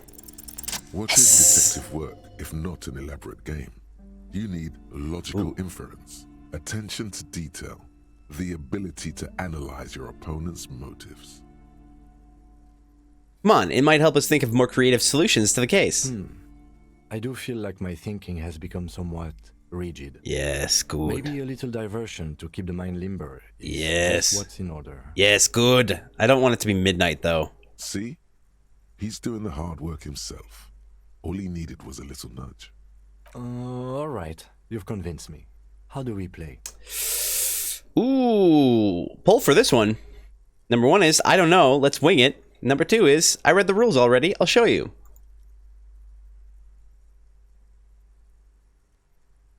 I mean, I did read the rules already.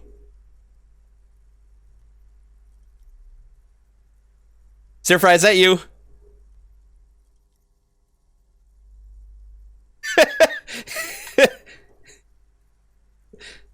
Bacon to stir fry. I mean, you're sure he's equally good at accentuating his stare with a raised eyebrow if he stares at the camera?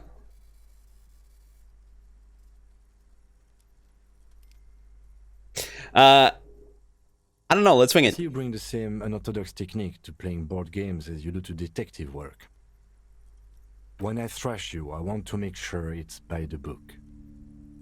The lieutenant flips through the manual more quickly than you're able to keep up with.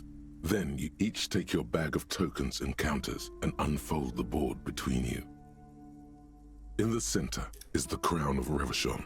Radiating outward are her colorful vessels, each one supplying some raw material desired by the suzerain. Good stare accent. Board game time! Apricots from Safre, archaeological treasures from Ilmarat, sugars from the Seminine Islands, and magenta cocaine from Supra Muindi and Sarah Maritza. Wait a second. No, it was marble. Marble from Ilmarat. There's also a neat little log to keep track of your progress, in case you need to put the game away and return to it later. The lieutenant goes first.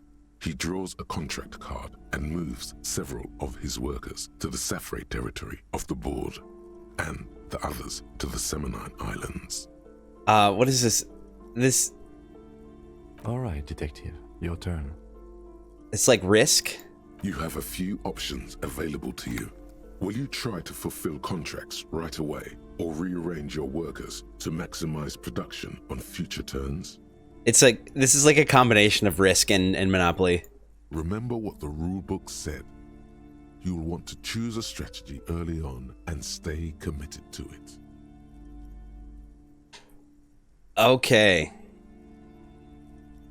Now, this wasn't a challenge. Riskopoly, that's right.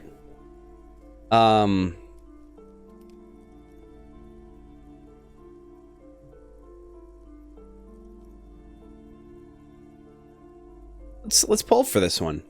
Got 3 options. Number 1 is try to fulfill a but it's most explicitly about exploitation. That's fair. Number 1 is try to fulfill a contract. I feel like that's not.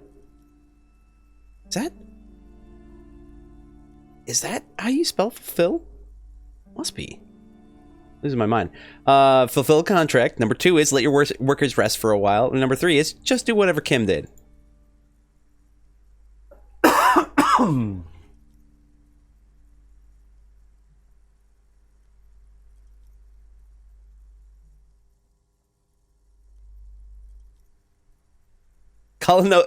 Colonialism run rampant and made into a child's game. That's right, Stir Fry. Yeah, let the workers rest for a while. Give them that break they deserve. It's the very beginning of the game. Your workers haven't even done any work yet. Okay, make them work a little, but not too much. That's more like it. You produce a handful of archaeological treasures and a smattering of other resources. Meanwhile, the lieutenant spends 2 of his sugar and 1 of his apricot tokens to complete his contract card. He is rewarded with 4 coins and a round wooden token that he places in the center of the board. Oh, shit's getting complicated. That's a market. It's worth 2 victory points.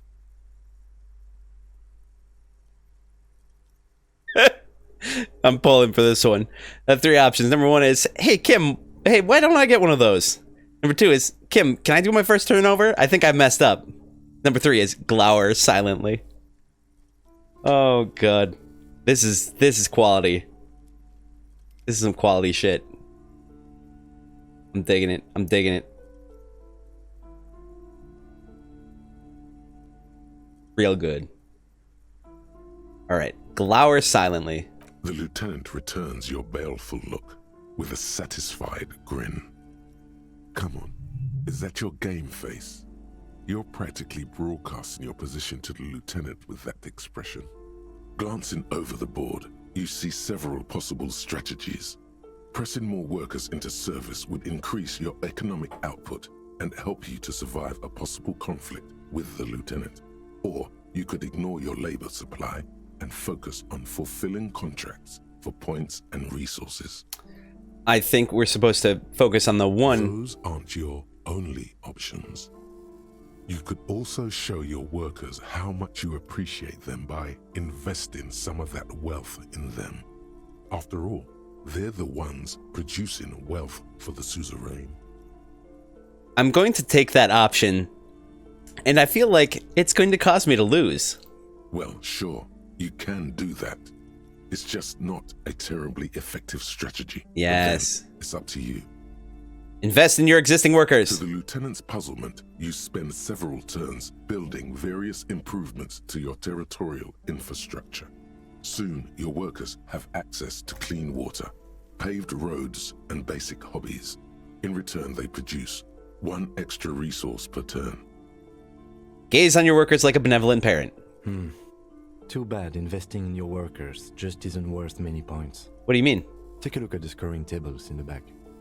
The lieutenant turns to one of the appendices you skipped over earlier. Of course I did.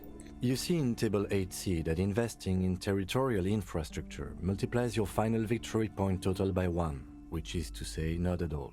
Whereas erecting monuments in Revachol gives you a multiplier of 5.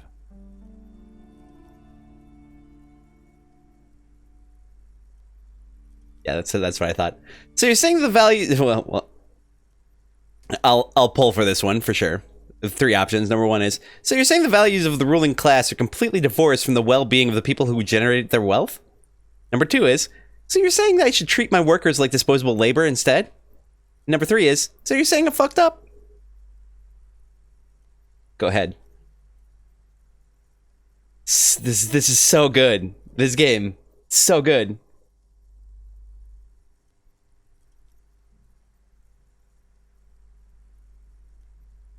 And this is spot on. Yes, precisely. Now it's the lieutenant's turn to respond. He moves aggressively onto the Safre territory. Soon, his workers are producing a steady supply of extremely valuable apricots. For several turns, you struggle to respond to the lieutenant's burgeoning apricot empire. Eventually, you relocate the majority of your workers to Supremawindi and Saramaritsa, where they begin producing a bumper crop of cocaine tokens. Everybody loved cocaine. You draw a new contract card. According to the text, there's an aristocrat willing to trade a large supply of cocaine for a number of coins and access to a rare bonus. Amplified music worth 7 victory points. What? You know, this isn't unlike the situation the historical Revacholian suzerainty faced in Safre in the middle of the last century. I would know more. Tell me more. Well, the suzerain was looking for new markets for all the cocaine it was producing, and it settled on Safre. Oh no. By introducing cocaine into Safre under exclusive contract, the suzerain created an extremely valuable captive market for an extremely addictive product. Oh my god, it's like what Nestle did with their fucking baby formula. Do you hear about this? Do you hear about that? Like, now, bear in mind, I don't know if this is true. I got it from the internet. And you're hearing it from me, so it's already telephoned a little bit. Apparently they marketed their baby formula. Hold on. Get readjusted. Apparently they marketed their baby formula to mothers in I don't know what African country it was. Some African country. And but they gave them free samples. But what happens is if you're a new mother and you stop breastfeeding, you'll stop producing milk. So what they did was they gave them free samples, just enough free samples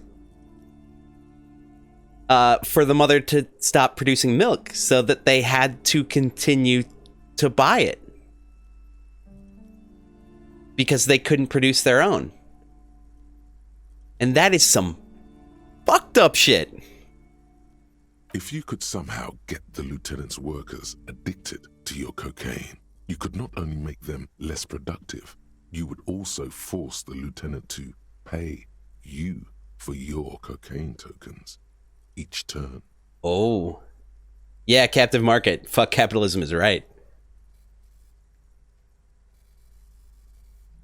Can you even do that? Yes, you can. It's right there in the rules. You've reached a critical strategic juncture. How do you respond to the lieutenant's aggression?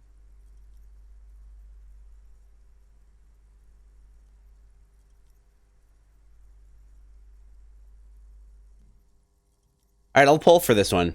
Yeah, efficient but inhuman. I would say efficient and inhuman. Actually, I would say but. It does really it really does cancel it out. You're right. All right, I'll poll for this one. We got 5 options here. Clearly the 5th option is not really an option.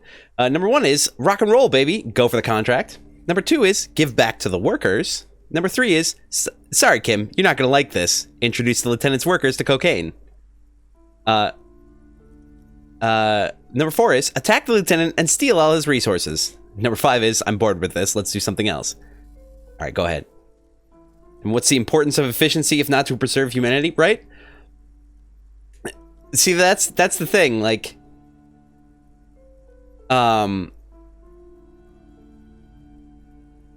that's the thing. Like, I think that every advancement should just, beat everyone. Like this whole thing. Like, sure, some people like there's absolutely benefits to, certain competitive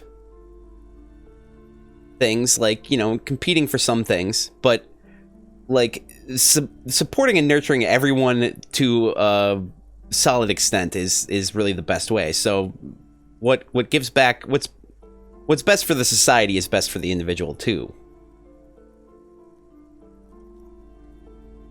Also, I don't know this. I'm armchair philosopher, whatever. Yeah, every business is owned by the people who work there. Yes, absolutely.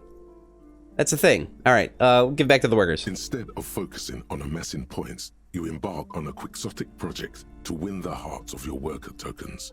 After several turns, you've unlocked advanced hobbies and health insurance. Your workers now produce an extra 2 resources per turn. You do realize the game is called Suzerainty and not Workers' Paradise, right? I'm just trying to do right by the people who actually generate the suzerain's wealth. I don't think the suzerain cares much about the welfare of its workers. Here, watch this. The lieutenant continues his strategy of aggressively producing apricots for export. He fulfills contract after contract, racking up ever more victory points. The end game is upon you. What will be your crowning achievement as the suzerain's territorial administrator? You could continue your efforts to win the hearts of your worker tokens by building the rarely attempted public education system for your territories. You should totally do that to fit with the theme of committing to the one strategy. Alternatively, you could actually try to win the game by building the extremely valuable victory column in Revachol, or by crushing the lieutenant in a devastating trade war. The choice is yours. Build a public education system for your workers. Your commitment to doing right by your workers pays off, and you manage to construct the rarely attempted public education system. You truly have the best educated worker tokens in the entire world. Unfortunately, you were sent to the territories to produce raw resources, not overly educated second-class citizens. If anything, this might negatively impact your final score. See? I warned you investing in your workers wasn't going to pay off. My workers have my worker tokens have a right to an education, Tim. Noble as that sentiment may be, it's not exactly a winning strategy in a game that revolves around resource extraction and exploitation. Now, let's tally up the scores, shall we? Computing the final scores is almost a game unto itself. You each spend an inordinate amount of time making stacks of coins, consulting tables, and struggling with basic addition and multiplication. Yep, that sounds right. After double, then triple checking your maths, you have your final score. 2 points. Though you're beloved by your well-educated worker tokens, the suzerain is immensely displeased and recalls you from your post. Oof. I've got 20 points. Damn, he says with measured pride. Hey, at least you went out playing the game how you wanted. There's something to be said for that. Hell yeah, there is. Now let's clean up and get back to work. You hold the open game box before you. That only took an hour.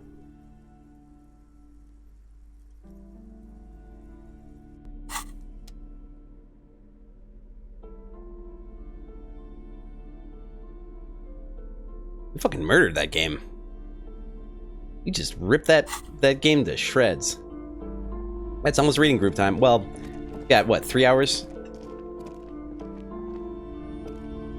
Shelves filled to the brim with crime novels. I featuring didn't buy the stalwart Vespertine detective Dick Mullen. Didn't buy the Dick Mullen novel? Of course. Such violence and immorality. I mean, enjoy. Who's excited about reading groups, Stir Fry? People in bookstores buying all the books. Am I right? Come on now, am I right? I must be right. Shelves full of biographies. Several maps the maps look old and faded. Your eye catches a map of insulin. This large map, Ozon, is disintegrating in the northeast, radiating outwards from you. You can. There's lost 850. The ocean connections 800. There's a the north coast to the east. Huron. It's so no. This is somewhere to be. There was supposed to be a white check attached to this, I think. This bookstore is not strictly about crime. All right. Excuse me. Save the game. Save the game.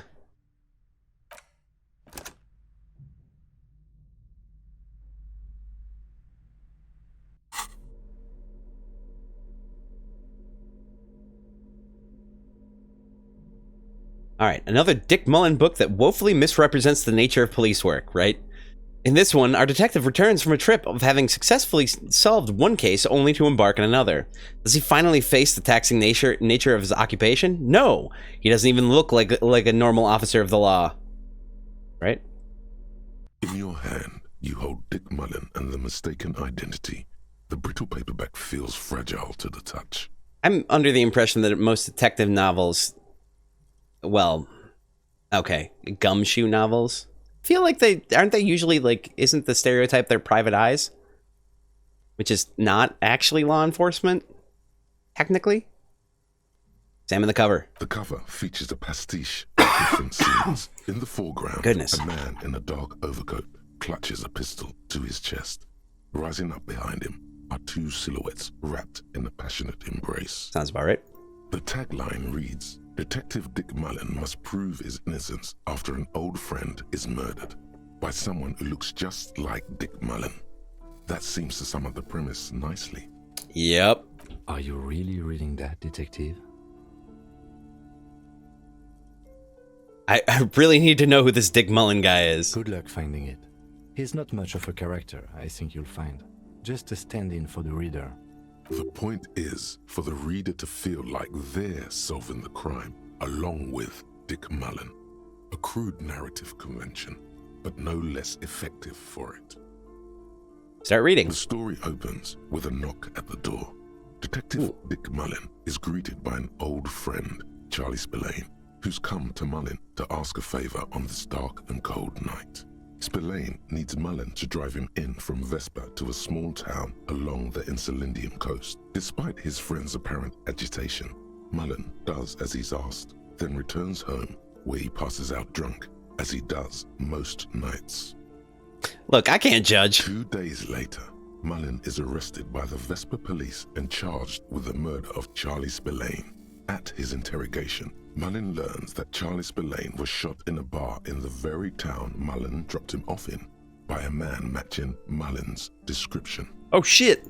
Desperate to clear his name, Mullen manages to convince the Vesper police to release him for 3 days so that Mullen may solve his friend's murder and prove his innocence. The cops release their prime murder suspect so you can find the real killer? Are you shitting me? What's the matter, detective? The lieutenant turns to you with a start. I don't know who's writing this shit, but I feel like they aren't experts on homicide investigations. The lieutenant shrugs, resigned to the idea that his profession will rarely, if ever, be accurately represented in art and literature. Okay, so Mullen didn't do it. Keep reading. Of course, Mullen didn't do it. That's the whole premise of the book. Anyway, Mullen returns to the seaside bar where Spillane was murdered and meets a beautiful, mysterious woman named Diana Deneva. I feel bad about this already, but nice, a dame! And not just any dame. She's truly one in a million, a knockout whose mind is as dangerous as her curves. Man, who doesn't? She's got a secret. Sorry, jumped the gun there. Man, who doesn't? Secrets are the currency of human relations. Your secrets are unknown even unto you. So does that make you a rich man or a beggar? Interesting. Now it's getting interesting. Keep reading. Deneuve reveals that she was Spillane's lover and that he was mixed up with a local amphetamine smuggling operation. Sounds right. As soon as Mullen begins pulling at strings, the whole conspiracy begins to unravel. Also sounds right. Not only is the local police captain in on the amphetamine ring, so is the son of a powerful politician and a strung-out art collector named Torvald, each of whom has his own reasons for wanting Spillane dead. Okay, tell me about the corrupt police captain. Outwardly, the old police captain is a real law and order crypto-fascist, a barrel-chested man who's beaten his share of suspects to pulp. But he's also dirty and increasingly paranoid that someone's going to expose his role in the drug ring. He would certainly have the motive and the means, but the captain walks with a noticeable limp from an old war injury. Is it possible that he was able to conceal it long enough to commit the murder? Boo, fascism. Want to hear about the politician's son? A typical privileged twat. In all likelihood, he's just in over his head. He does bear a personal grudge against Spillane, though, a former prosecutor who nearly brought down his father's administration. The kid doesn't exactly have Dick Mullen's manly build, but he is the correct height, and while interrogating him at his home, Mullen did notice a certain overcoat that looks suspiciously like his own. What was that about an art collector? Torvald, the art collector, is a strung-out mess. Frankly, it's hard to imagine him holding a pistol steady enough to actually hit someone, let alone plug them 3 times in the chest the way Spillane got did. That said, Torvald and Spillane have a long history, and while interrogating him, Mullen discovers that Torvald was once involved with Diana Deneuve. Could it be that this is all over a sordid love triangle? Okay, let's get on with the story. One evening, Diana Deneuve comes to Mullen's hostel room in tears. The two of them drink half a bottle of vodka, and soon they're seeking comfort in each other's arms. Nice. Get it, Mullen. Damn. This makes me sad. Nice. Get it, Mullen. As the two lovers share a post-coital cigarette, Diana Deneuve turns to Mullen and says, "By the way, Dick, there was something else I meant to tell you." Stir fry. Yay, vodka. I love you. Stir fry, you telling me you're not... No dry January for you? Always aim for the center of mass. This is a good one. Whatever it is, Mullen never hears the words. A blow to the base of his skull knocks him out cold instantly. Fuck. When Mullen comes to, Deneuve is dead on the hostel bed next to him. To make matters worse, his clothes are covered with her blood. Nope, stir fried. Fair enough. Double fuck.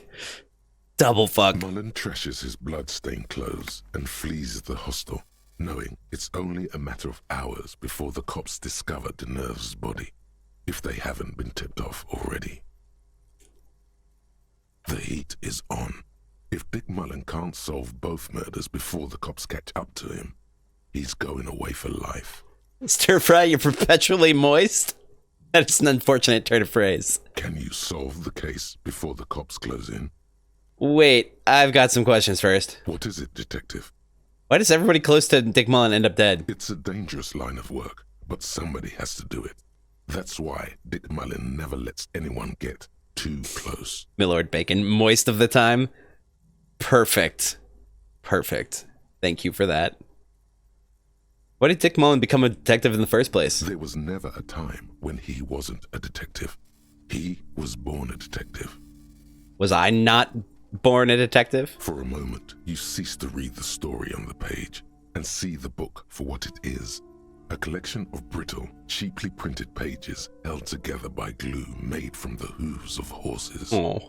From nowhere, you hear the screech of sneakers on a waxed floor, and you feel the burn of rope against your hands. Are these figments of some other life? You won't find the answers you're looking for here, in other words. Ooh, it's almost time.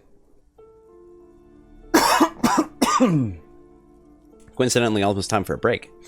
Why bother settling crimes when the world is so evil? Is it really so evil, detective?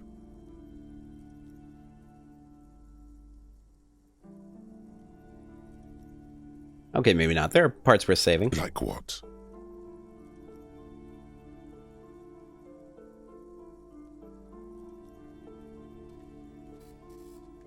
This game is so affirming. Stir fry. This one? I'll pull for it. 4 options. Friends and family. Number 2 is the pleasure of contemplating art. Number 3 is the smooth taste of some ultra high proof booze. And number 4 is drugs. You know it's all about the drugs. It is so affirming. So affirming. I knew you were gonna say that. Yes. Yes, indeed. Ba-doo. There are worse things in the world than the pursuit of chemical pleasures. But there are better things, too. Drugs is too much. Booze is just right. All right. Don't have any more questions. I've figured it all out. So, who did it, detective? Who killed Charlie Spillane and Deanna Deneuve? Oh my god. All right, we're pulling for it. We got 7 options. Number 1 is communism killed them. Number 2 is love did them in. Number 3 is the dirty police captain. Number 4 is the junkie art collector. Number 5 is the politician's twat son. Twat. Number 6, Dick Mullen. Number 7 is, you know what? I don't even care. Close the book. This is quality. Love did that. Love will tear us apart again. Love will tear us apart. Actually, I don't know if that's how the words are exactly, but love did them in. What? That doesn't even make sense. There's never a straight answer with you, is there? You just get hooked on random stupid notions and then repeat them every chance you get. Oh, I feel like you're reading off like the print version of my soul. Now go on. Find out who really did it. You begin furiously flipping through pages. Even as you know these books follow a series of well-worn tropes, you find yourself completely engrossed. You're turning pages so fast, you don't even notice the ancient spine coming unglued. You try to grab the pages as they come loose, but your fingers aren't quick enough. They're gone. Oh no. What? Oh fuck!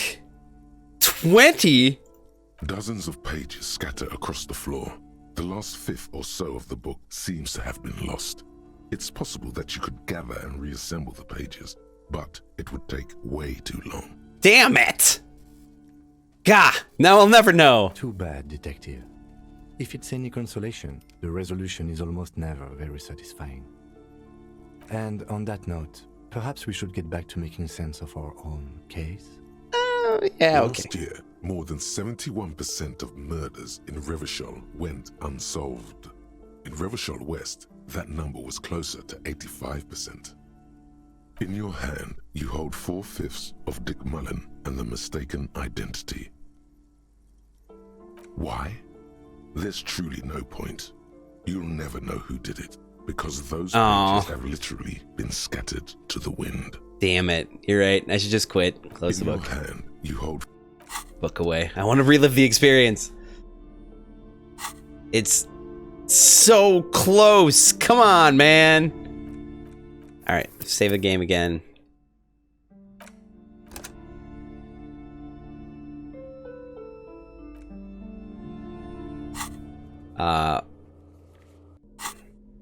Actually, now is a good time. We'll take our break right now, and then we'll do reading group after we come back.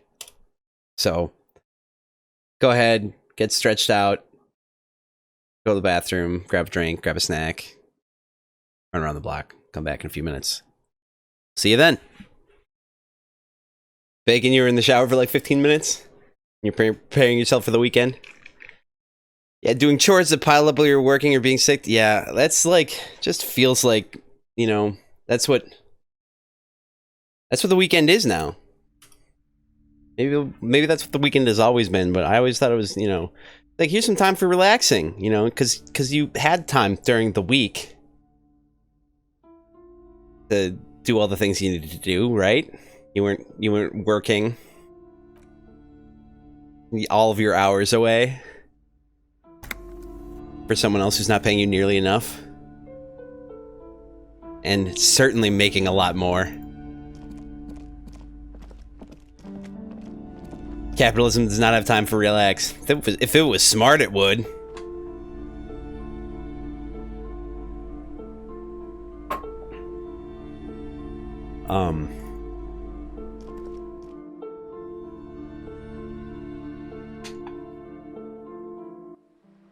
Alright, so here's the tricky part.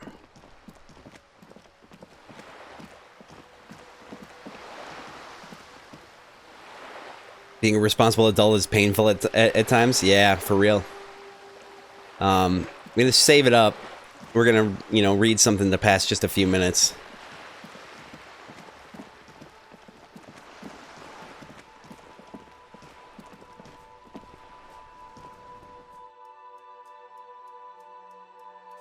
So we can make it to our meet. And then we're going to try to, before it gets too late, drop Kim off and then go chat with Klasia.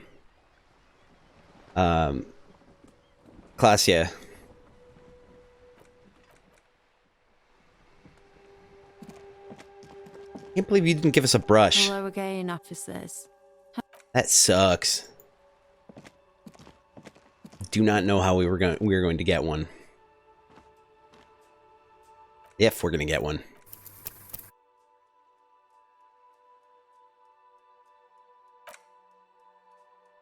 Let us confirm. We can get the rest of that coffee out. Okay.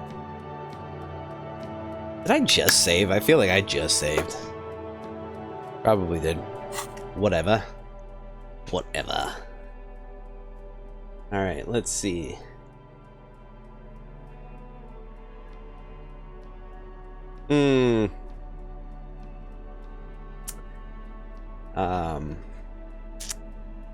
You. It's the ledger you found in the trash. Arson. Petty theft. You don't exactly. It takes about half an hour. This one is relative cause of failure. Rent. The mural is true love. People call it. The Graffito crew is easy to track down. The crew agree. The 9,000 people subjected to the mural's message. All of Lakeside, Central Jamrock, and Villa Lobos, plus half of the eminent domain, participate in the vote. Although the case begins with what appears to be a lot of rambling on the streets as to how juvenile and stupid the mural is, given a choice between two options.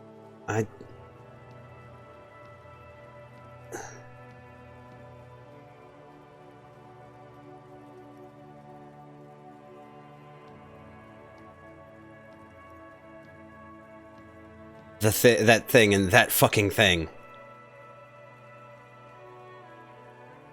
I don't know. A staggering 78% of voters choose to keep it. Turns out the opposition were a loud minority. And that love truly is possible in the next world for new people. And it is too late for us. Middle class not to be blamed. It's human nature. Anyone ask you what you believe in, man? With the toilet ledger? No. What do you want to nobody did. Or are we done? I wish there was a way to, like, it would have been nice if there was a way that I could just pass the 2 minutes.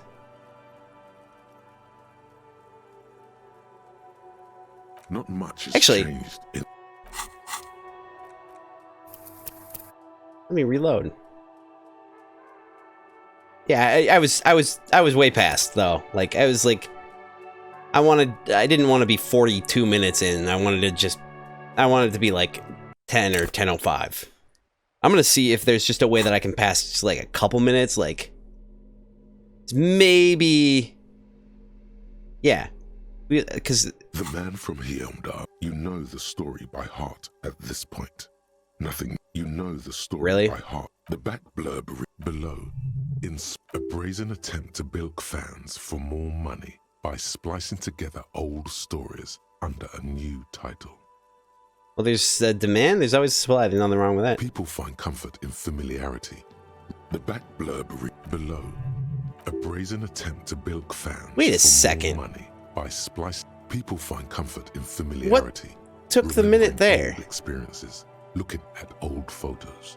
You know the story by heart. It's just a racist mug. Oh, that's not what I wanted to look at. The man from Hyundai, the back blurb below, in a brazen attempt to bilk fans. I thought it was 58. By splicing together old stories. What did I do that took a minute? Title. People find comfort. Or does it actually, like, when it's not moving, does it actually run in real time? The edges of the pages are worn and you open the book to a random. His arms were, good God, this is some retrograde stuff. You flip to the copyright page. The edges of the pages. Perfect. See, that was better.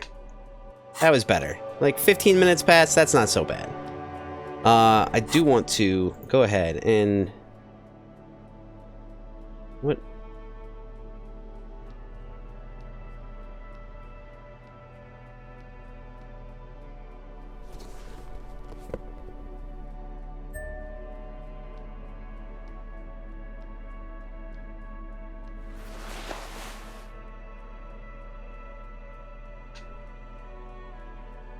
Rhetoric, that's right, that's right.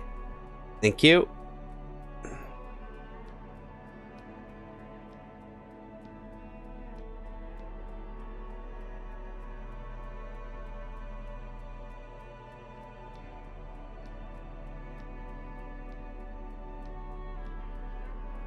The only rhetoric one I have is glasses related.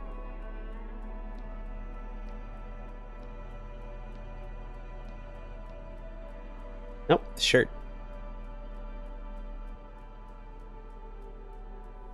Of course it's a white polo.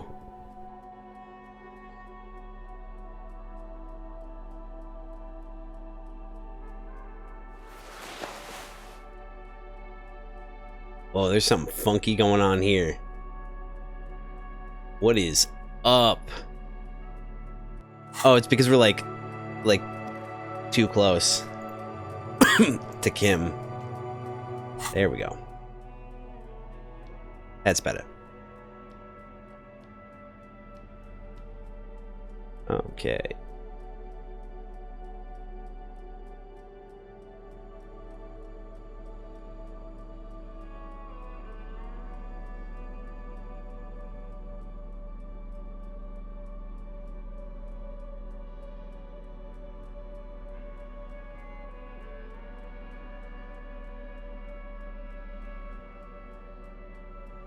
I don't know that we have anything else that's rhetoric. Wait. Nope. Don't think so. Do not think so.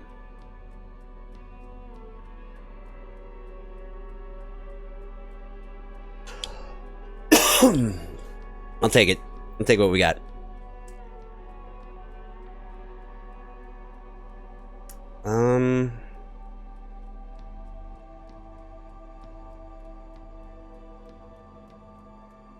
We got some other shoes. I don't think we do. Not necessarily going to need reaction to hand. Perception could be good though. Hell yeah. That's what's up. save again. These slots, as always. Excellent, let's get in there. Let's get in there. Let's do this. What's going on, guys? How we doing?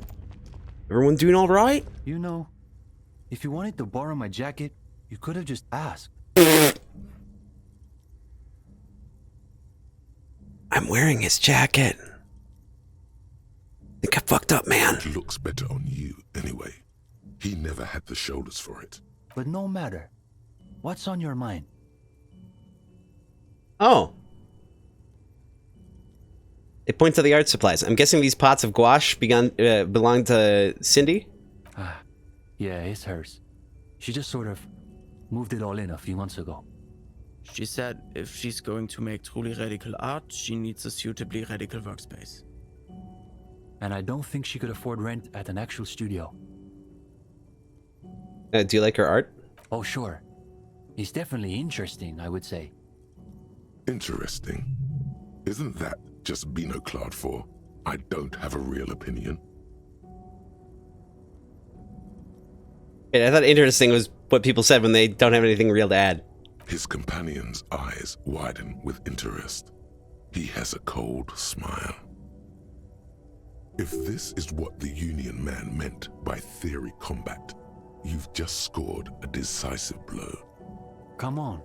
It's not that I don't have anything to say about Cindy's art. It's more that I'm still working out the details. It's a complex question. You've got to take your time with it. That you flustered the poor boy. Now he's got to say something. Poor bastard, you poor unfortunate bastard. I guess you could call her latest stuff a sort of counter-bourgeoisie calligraphy. She's got a real taste for radical slogans.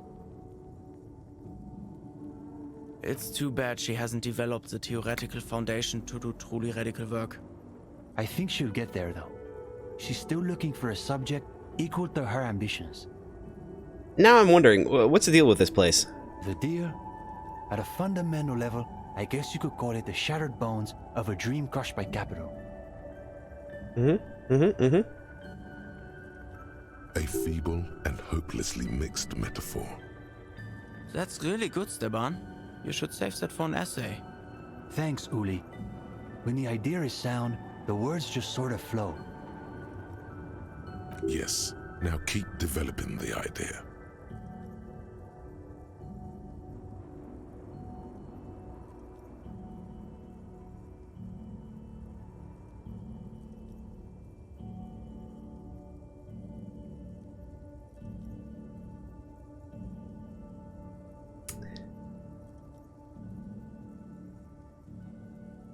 Actually, I think it's a mixed metaphor.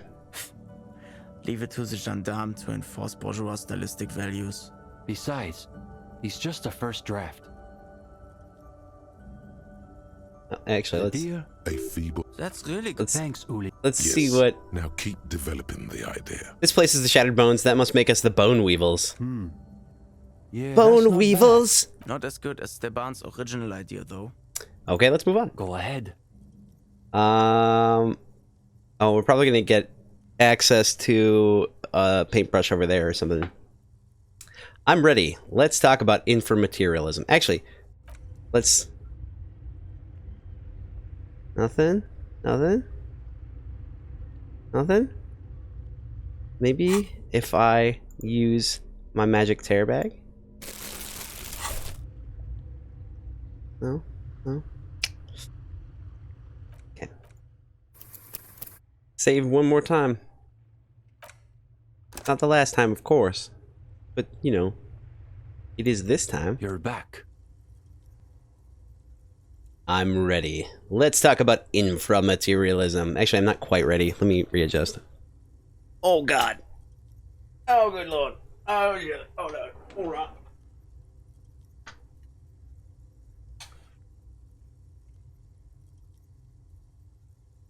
All right. Let's talk about... Ah, stretch. Thank you. Yes.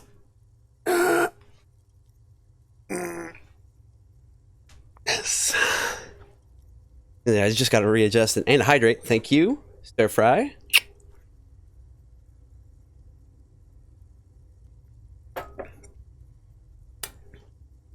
Molto bene. I'm ready. Let's talk about inframaterialism. Yes. Let's get right to it. Get down to the nitty-gritty. His companion leans forward, ready to jump in. They're impressed that you dove right into the most advanced parts of the theory. Half an hour evaporates, and the conversation is still wending its way toward new and unexpected places. A cool breeze coming off the bay wraps itself around the Capeside apartments, in a nearly forgotten part of that glorified construction site, surrounded by rusted pieces of scaffolding and walls of faded tarpaulin. A detective of the RCM debates the intricacies of an abstruse theory with a pair of university students. Abstruse. But if it's true that this individual possesses so much capital that light literally bends around him, then that must mean... Yes! Yes! Yes! Perfect!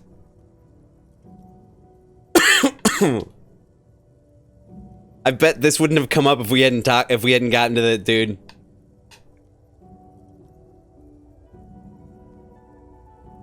The capital let's poll for this one. I got two options here. Number one is that capital produces its own form of plasm.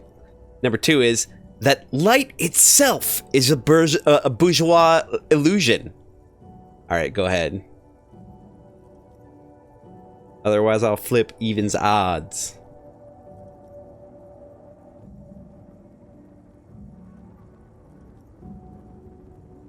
Plasm.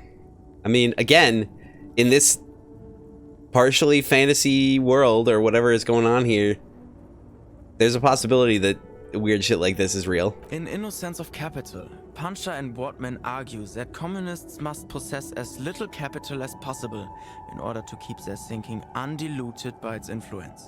Right, kind of makes sense. Right, stir fry. Nothing. Judging from your account balance, you should be thinking extremely clearly. Yeah. Yeah. Yeah. Again, he was just a regular high net worth individual. There was nothing extra physical about him. Now the breeze has subsided. All is still except for the last bits of steam rising from the coffee pot. As little capital as possible. Well, on that note, I think we can call it an evening. No, wait. Can this really be the end? You feel like you've just gotten to the real stuff. Yes. One of our better discussions lately, on the whole. Hang on, is that it? What do you mean, is that it? You've done the reading, we talked about it. What more do you expect from a reading group?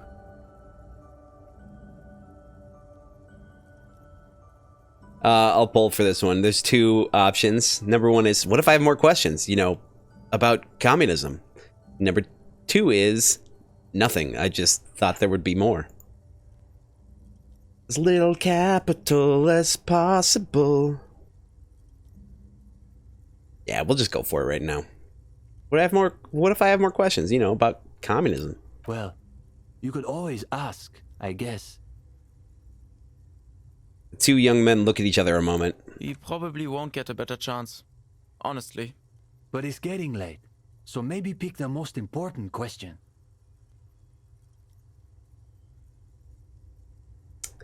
Okay, we're gonna have to do a meditation. Wait.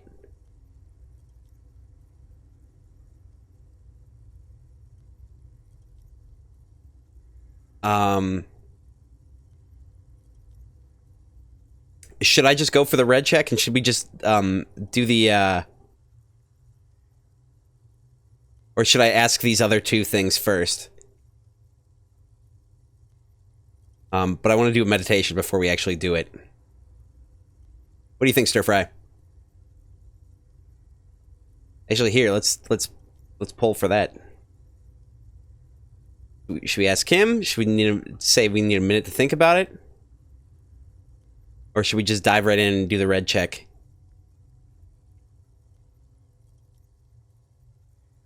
All right.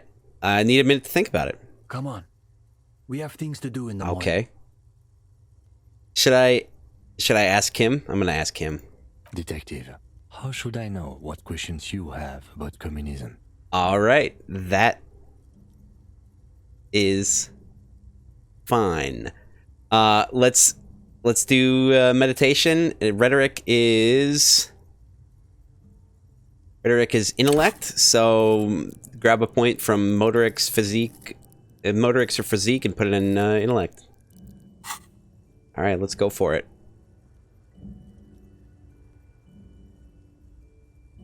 I'll bump it up to, I think, 92. It's not the highest, but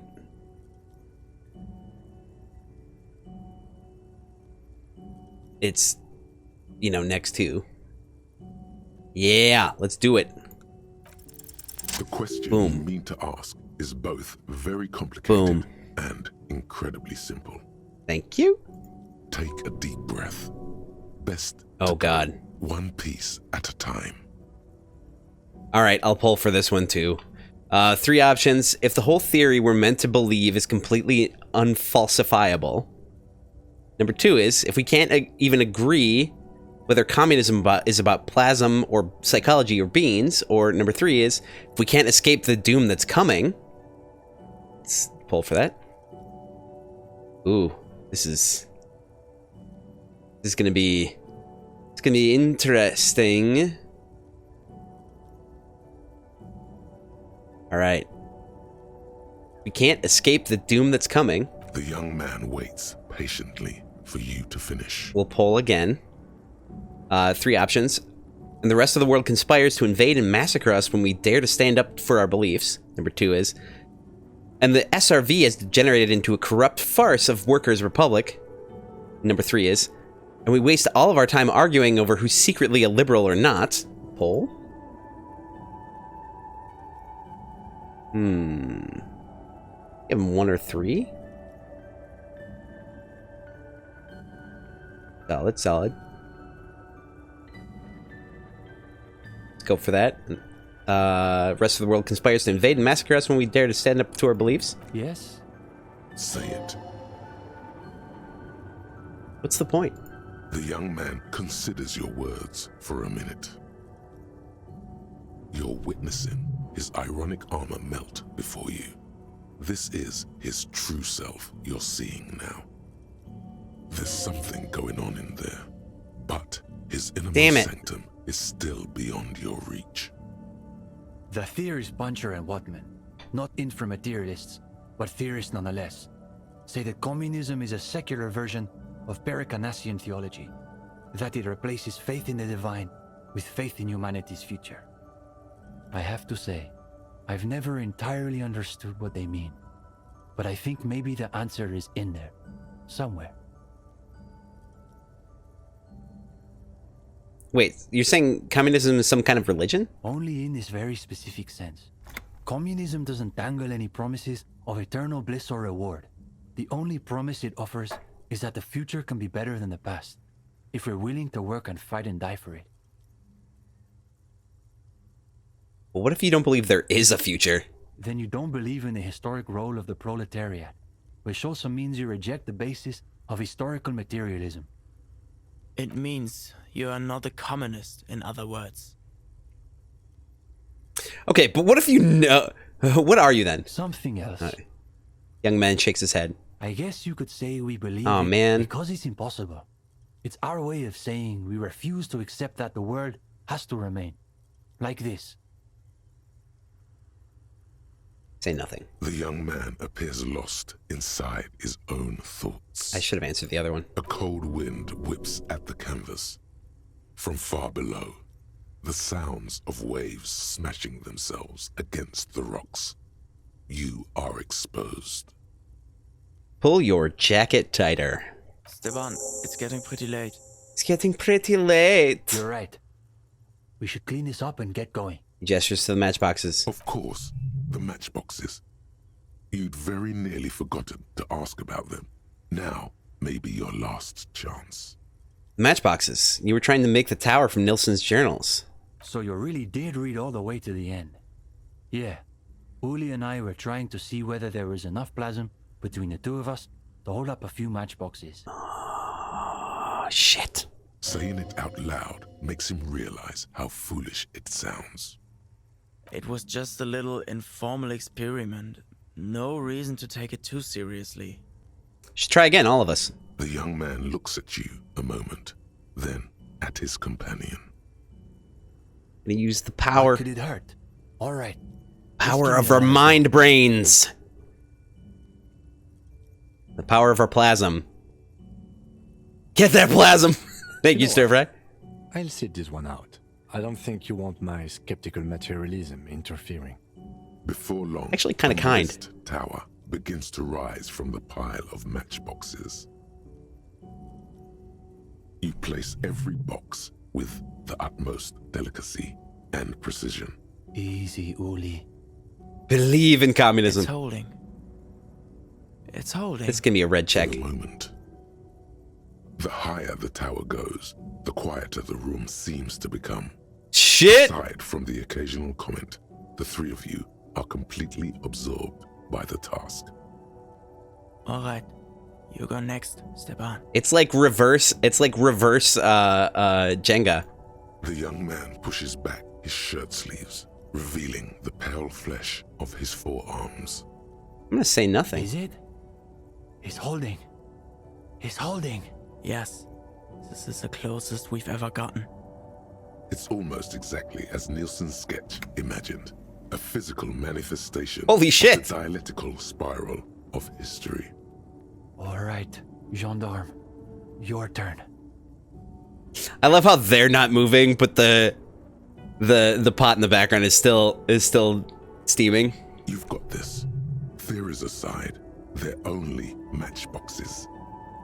Even the lieutenant is watching intently now.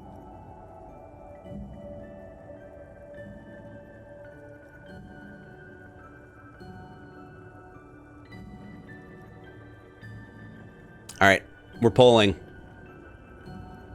Number 1, this is tall enough. Better not to risk it. Number 2, Ghost of Mazov, give me strength. Proceed. Number 3, take a deep breath. Proceed. I mean, like, why build it if we're not going to keep trying?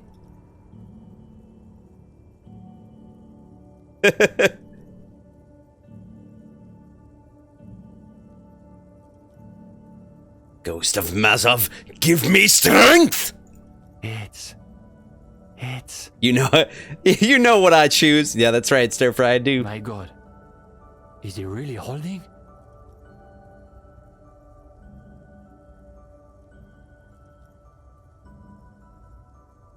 Mash.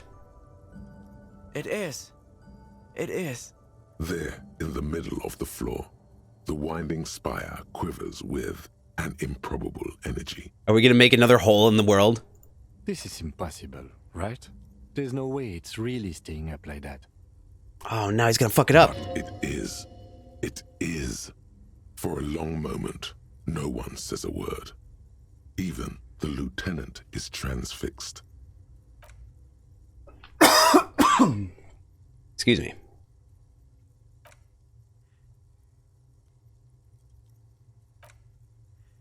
A low-pressure system is gathering itself over the bay. It's begun to tug violently at the tarpaulin. Oh no, wind! And there it goes. Son of a bitch. It was doing it, though. It was doing it.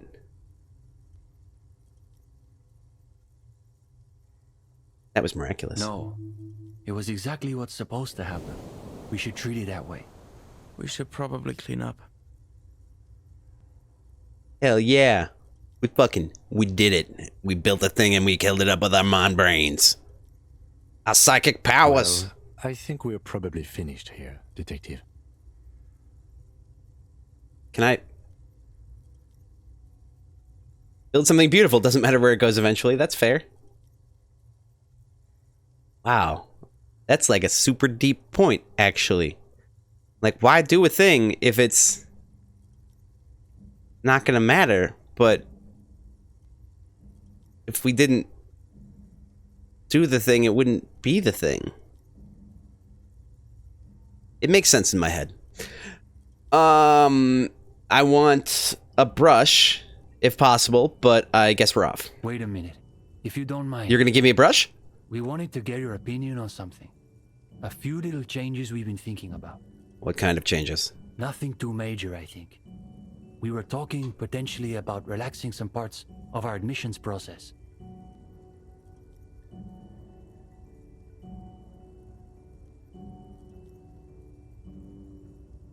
I'll pull for this one. We got 4 options. It probably would help if you didn't make people go through a whole interview just to join.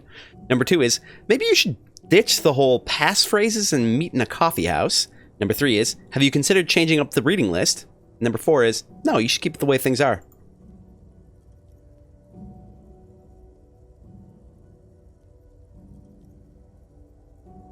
I think in 1 or 2.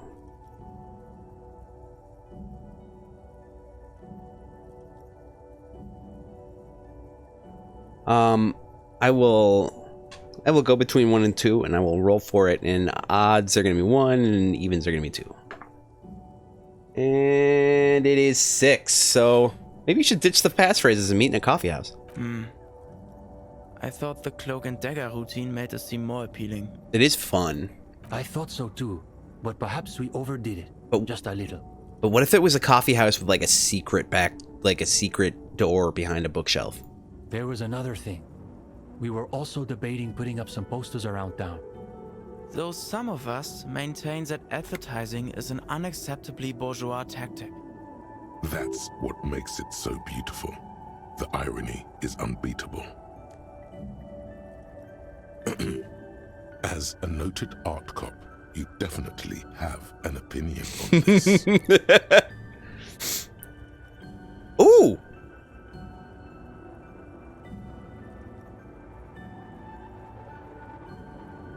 I'm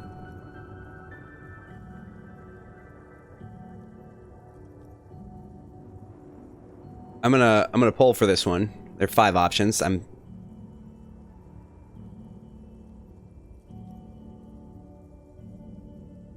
love it. Okay. Option 1 is, as something of an art critic myself, I support this poster plan. Number 2 is, think of it this way. You're appropriating bourgeois methods for revolutionary ends. Number 3 is, sounds like something Cindy could help with. Number 4 is, posters are great. Who doesn't like posters? Number 5 is, yeah, posters are pretty bourgeois.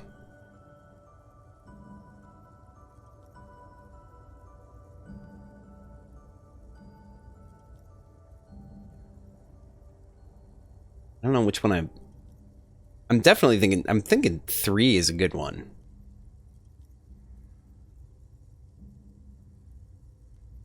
I'm gonna go with 3. Sounds like something Cindy could help with. That's exactly what I was thinking. Perfect. I guess no one could accuse Cindy of having a bourgeois aesthetic. Plus, I've got the perfect place in mind. Put some more coffee on, Uli. We've got a long night ahead of us. Am I doing it? Are we doing it? Are we doing it? Oh, and gendarme. One last thing. Are we gonna paint that one spot? About that question you asked earlier. It reminded me of a certain poem that you might appreciate. What are you saying? Ah, so he has read something besides his books of abstruse theory. I still don't know what abstruse means. It was written by a young communard who was killed on the barricades during the coalition landings. The story goes that he wrote it on the last night of his life, keeping watch from the barricades in the middle of the night. I don't have the whole thing committed to memory, but there's a line in it I think about sometimes. Abstruse, difficult to understand, obscure. I don't know if that's ironic or coincidental.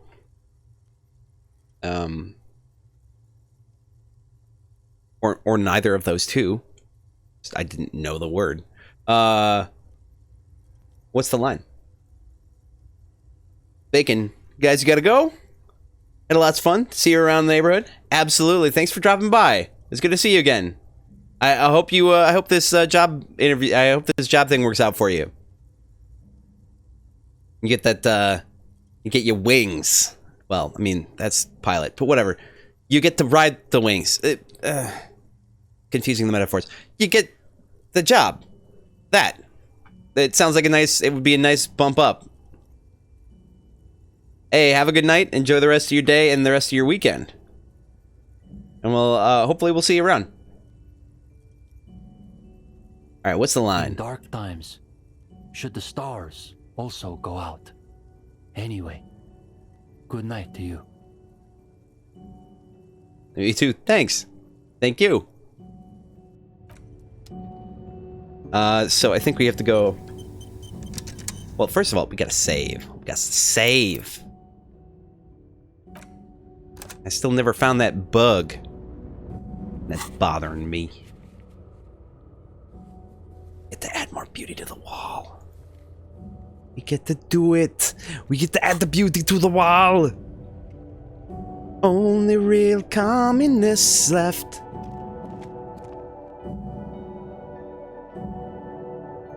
Got a little bit left here. Let's see, what time is it? Alright, good, good. It's very late. Hello again, officers. Wait, Have what? you come to admire my mural? What? Wait, what? Are we gonna... What? Are we... Can we... Well... Shit! They're gone! Well, fuck. Alright. I guess... That, as they say, is that... Well, I should go back in there and check again, just to see if there's anything on the ground now. I don't think there would be, but it's worth, yeah, there's nothing. Well, that sucks. Alright. So, I guess we're full-blown communists now. That's great.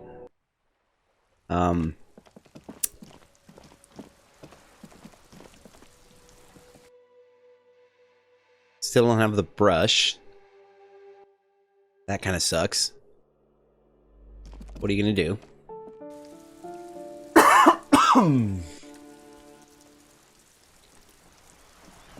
It is. Oh, no. Going the wrong way. Again. No? Nothing? Oh, shit. Alright. Let's see. Nope. Can't even.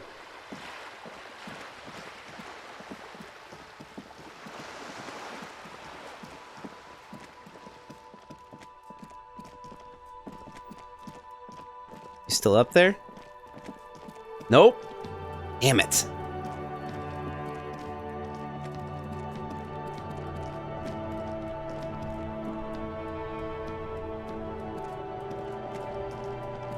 Inside, I'm gonna call her again. Steering levers, a radio microphone, a pull-out toolbox, and the soft glow. This is Precinct 57. Yes. It took some convincing, but I got the mercenary's name and a few biographical details. Are you ready? Maybe it's just that I wasn't asking late enough. Or the fact that it wasn't day 6 yet. Are you ready? The lieutenant leans in to listen, notebook in hand. The world will end soon. Shoot. That suit of armor was issued to an Oranese citizen named Ellis Cortenaer. That's Cortenaer. Ellis Kortenaer.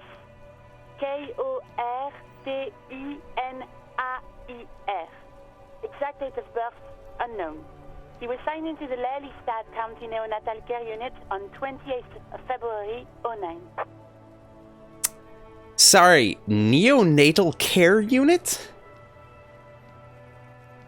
Newborn? He was found as a newborn in a leaf compactor near an abandoned farm. Oh, okay. He spent 4 months in the neonatal unit, survived apparently, and was assigned to a foster family at 2. According to Klasia, Lele said his real name wasn't really his. Perhaps that's because he was fostered. That's... This is what the ICP knows about him. He was raised by foster parents, entered the East Brand Military Academy in Vredefort at 17, then served in the Oranese forces till he was honorably discharged in 41, just a year before the Seminese conflict. Then the armor followed him to Seminine, or at least I assume it did. And that's it. There are no records of his employment in Crenel, or any of its other incarnations, or him even entering Revachol.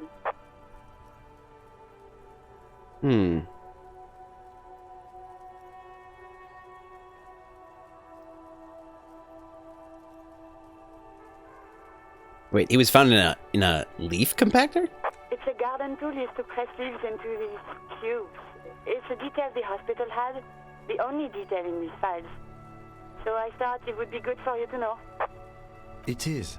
Thank you, Alice. What?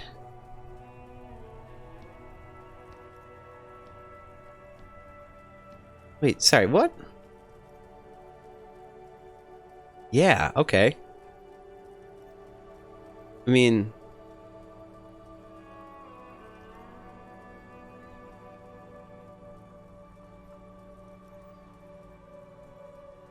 any information on his foster parents? No, officer. Sorry. So all we have to connect him to Canal is the armor. Even that is a small miracle. These organizations usually double-check their inventory. Thank you, Alice. Great work. No problem, Lieutenant. Why did he have to shout? He leaned closer. Well, we have his name and service record now. A name. This is very good. Elise Cortenard. He says to himself. I'm glad the inquiry was helpful to your investigation, officer. Did you have any other questions? No, I'm done. Thank you for 57. figuring that out. Her voice disappears into the void. In the cabin, Close the door. Hell yeah. That was very Titus sounding of me. Hell yeah. Yeah. Damn, look at all them points we got. We got 6 points. I should probably do something with them points. At some point. Yeah, Casper. Wow, this game is still going? It is. It is. We're getting real close to the end here, though. Didn't think it would be that big of a game? Yeah, right? Did someone say, like, oh yeah, it's like 30 hours, right? Nope. It's like, we're verging on like 80 hours or something. It is. We're close to the end, though. Like, we are close to the end of the game.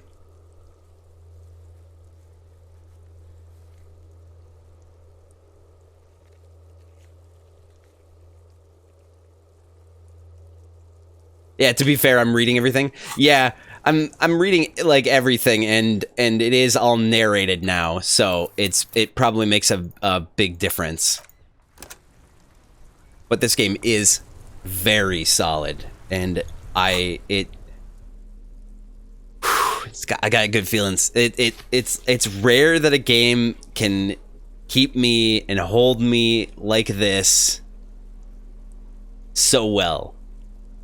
And even, like, I don't know. Sometimes games just have a sour feeling after I'm done playing them. This one is just so... Do I still have the dead guy's boots? I absolutely do. I actually have... I have the dead guy's boots. I have his chest armor. I have his gloves.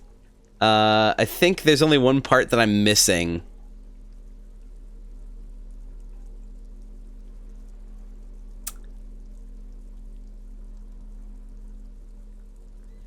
You like seeing me play, but you'd like to play it yourself?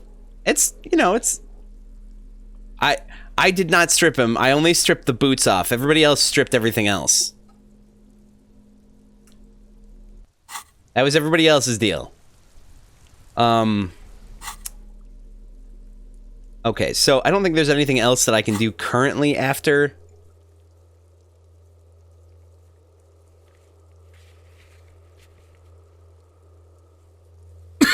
Am I sure? I'm never sure. I am not. I am absolutely not. Let's see.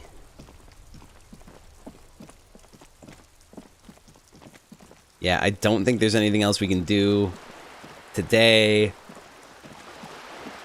I might have to spam my way through the next day.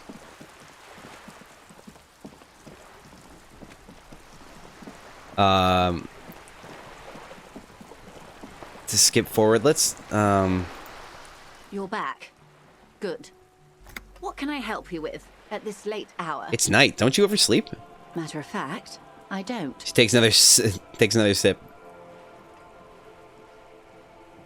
Why is that?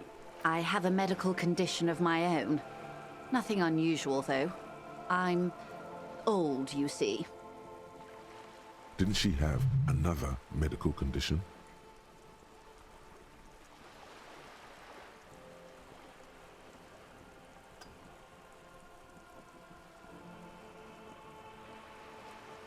Were you not overexposed? Does that not cause insomnia? Very keen of you, officer.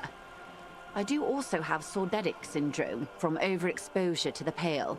It makes me roost in the night, like an owl. I almost never sleep anymore. If I do, it's for an hour. 4 tops. Go ahead. Ask me some questions. They are the only cure. Second option is flirty? I missed it. Her smile is bitter. There is no cure. Oh no. That sucks. That sucks. I guess that's it. You're back. Good. What can I help? Nope, that's it. Guess there's nothing to talk about. Alright, alright, alright. Yes, yes, yes. Guess we're never gonna be able... Wait. How do we... Can I... Let's take a detour. Let's take a detour over to the pawn shop to see if maybe... Did I check there? I feel like I checked there already. For a brush.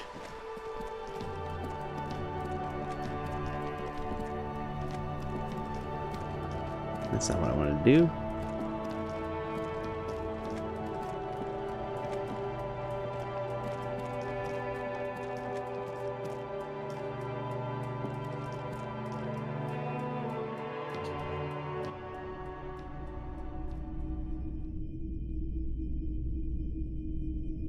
Actually, how much was this again? A typical Martinez streetlight sits among assorted floor and table lamps. 700? How? Well, have fun, you're gonna go nap? You mean go to sleep, right? You should probably actually go to sleep. I'm not judging. I'm not judging. Alright, thanks for dropping by. Have a good night, and I will chat at you later.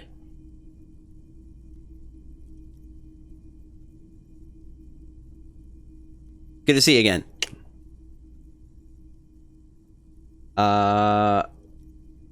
Nothing else I need to know, but really, 700? Greetings on this fine night.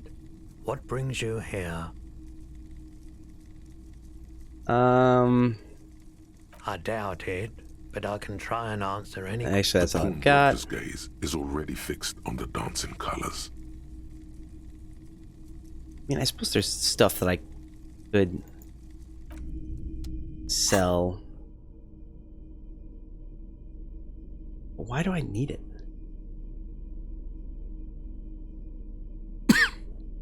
Wow, that $6 seems like a lot, but these are 30. I mean, come on now. That banged up fuel canister.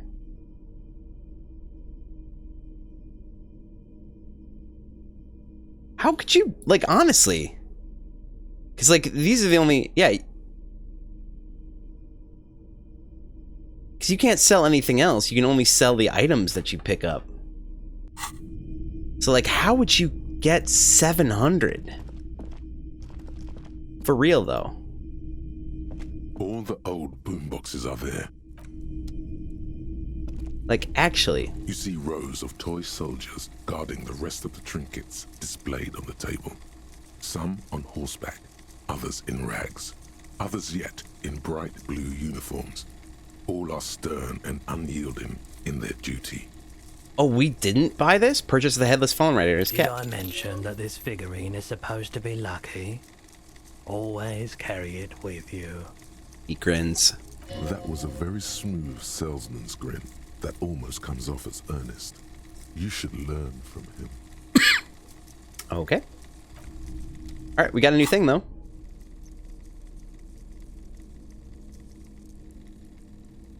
The plastic Headless Phone Rider sits atop his equally plastic bull, his posture indicating either desperation or pride. Comes as a set with the infamous found cap for which he lost his head. The head is not included. Huh.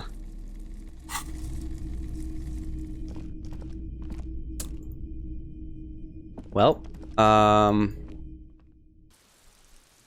little girl. Little girl. Did the little girl have... Did she, like, was there paint stuff there? Anyway, we need to, like, go to sleep or whatever.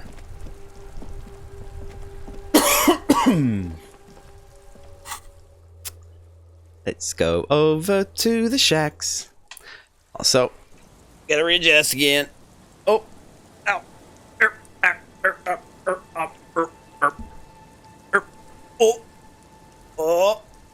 Oh. Stand it up. Doing a stretch. All right. Give me a second. God. Like I'm 92 years old. All right.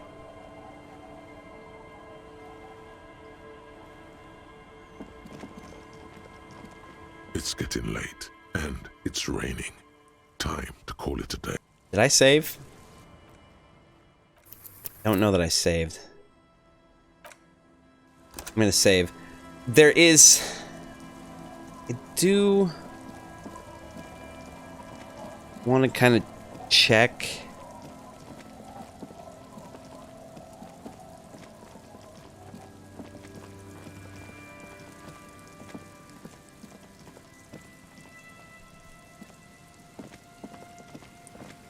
see if there's anything around that shows up after, you know, like late. A few locusts. Nope. Poor things. Sad face. That makes me so sad. It's really sad.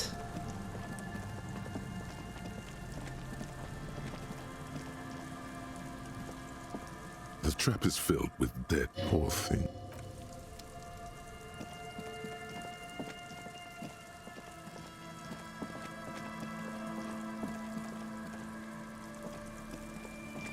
A row of ghostly shades facing Right. a crumbling We've seen this already. with another 7 shades standing 10. A cold sea.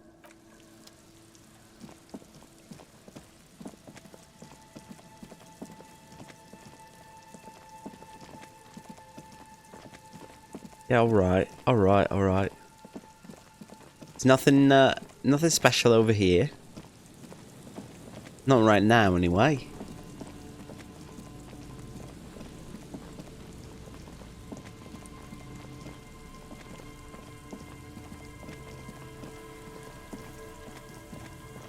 The guy and the little kid aren't up here.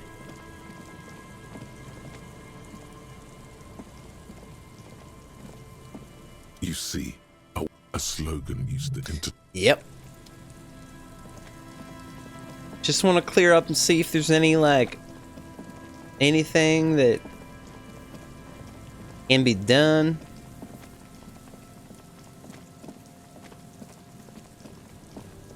Oh man, he like called his wife and shit. That sucked.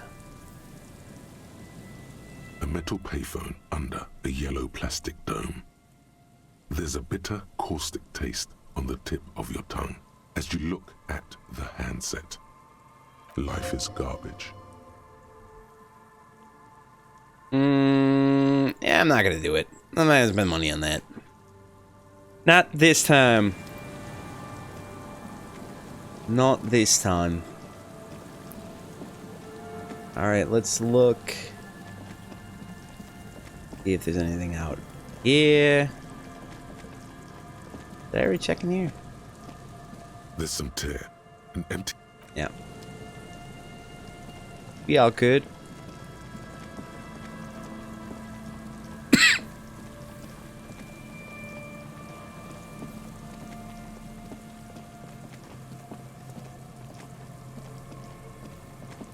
Okay.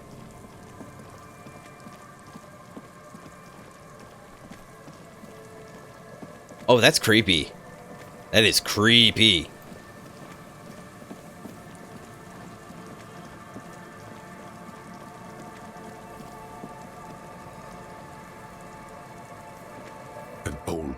worn by elements, guards the depot. The wind has blown a sand dune in front of it. The door hasn't been opened in a long while. That is a You see high a handle. It is a high level check.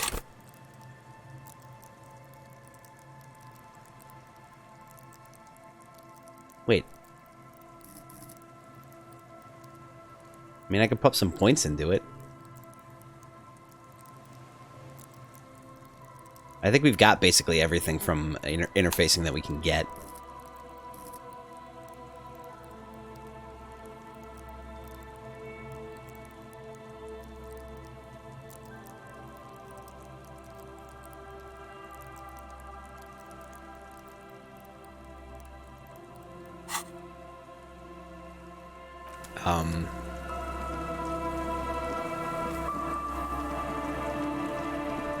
Is that just dead and Yep. Shit's sad, man. And nothing. Okay, cool. Can I please just teleport? No. Alright. Fine. Be that way. Oh, I got an idea. Well, I don't think I got anything.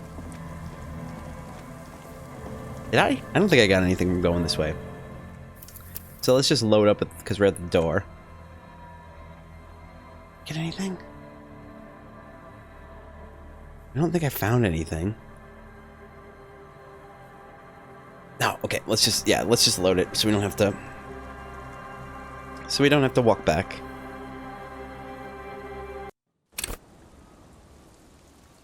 All right. It's getting late and it's raining. Time to call it a day. Night, Kim. Good night, officer. We'll meet in front of the shack in the morning.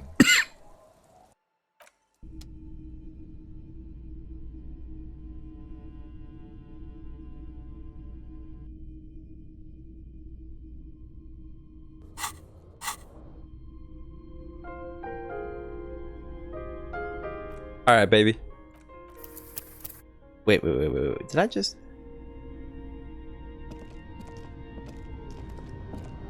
I wanted there to be some under the floorboards. The bed is comforting, if a bit run down. Still, go to sleep. Go the place to feels sleep. Almost like home now.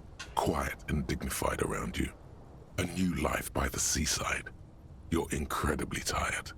The darkness and warmth come fast. You're falling asleep. Yes, indeed. It's easier this time. Drifting off, your head has found a comfortable indent in the pillow. Your legs and your torso feel like lead weights sinking to the bottom of the sea until they're suddenly light. Sing along in silent communion. Blackness. The ultimate disco. The ruins of your life behind you. Still smoldering. Ashes rise. But you're not looking. For now, a little while, you can. Sleep without words or images. When the pictograms and the hieroglyphs of the world return, they seem silent somehow. The alarm rings quietly too. You're ready. You are ready. So very ready. Maybe not so ready.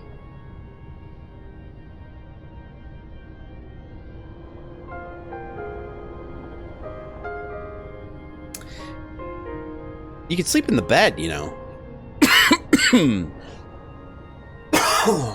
I am sorry about that. That sucks.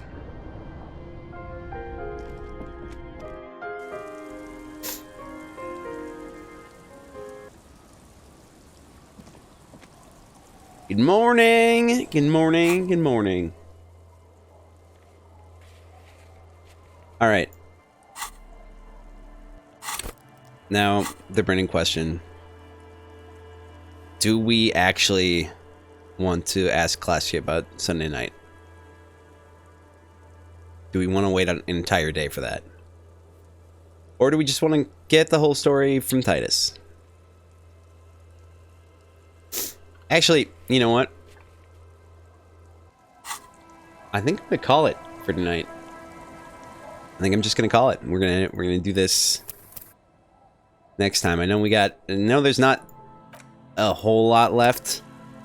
I was actually kind of hoping that we would be able to round it out tonight, but sitting is a little bit a little tough. I gotta get up and move around.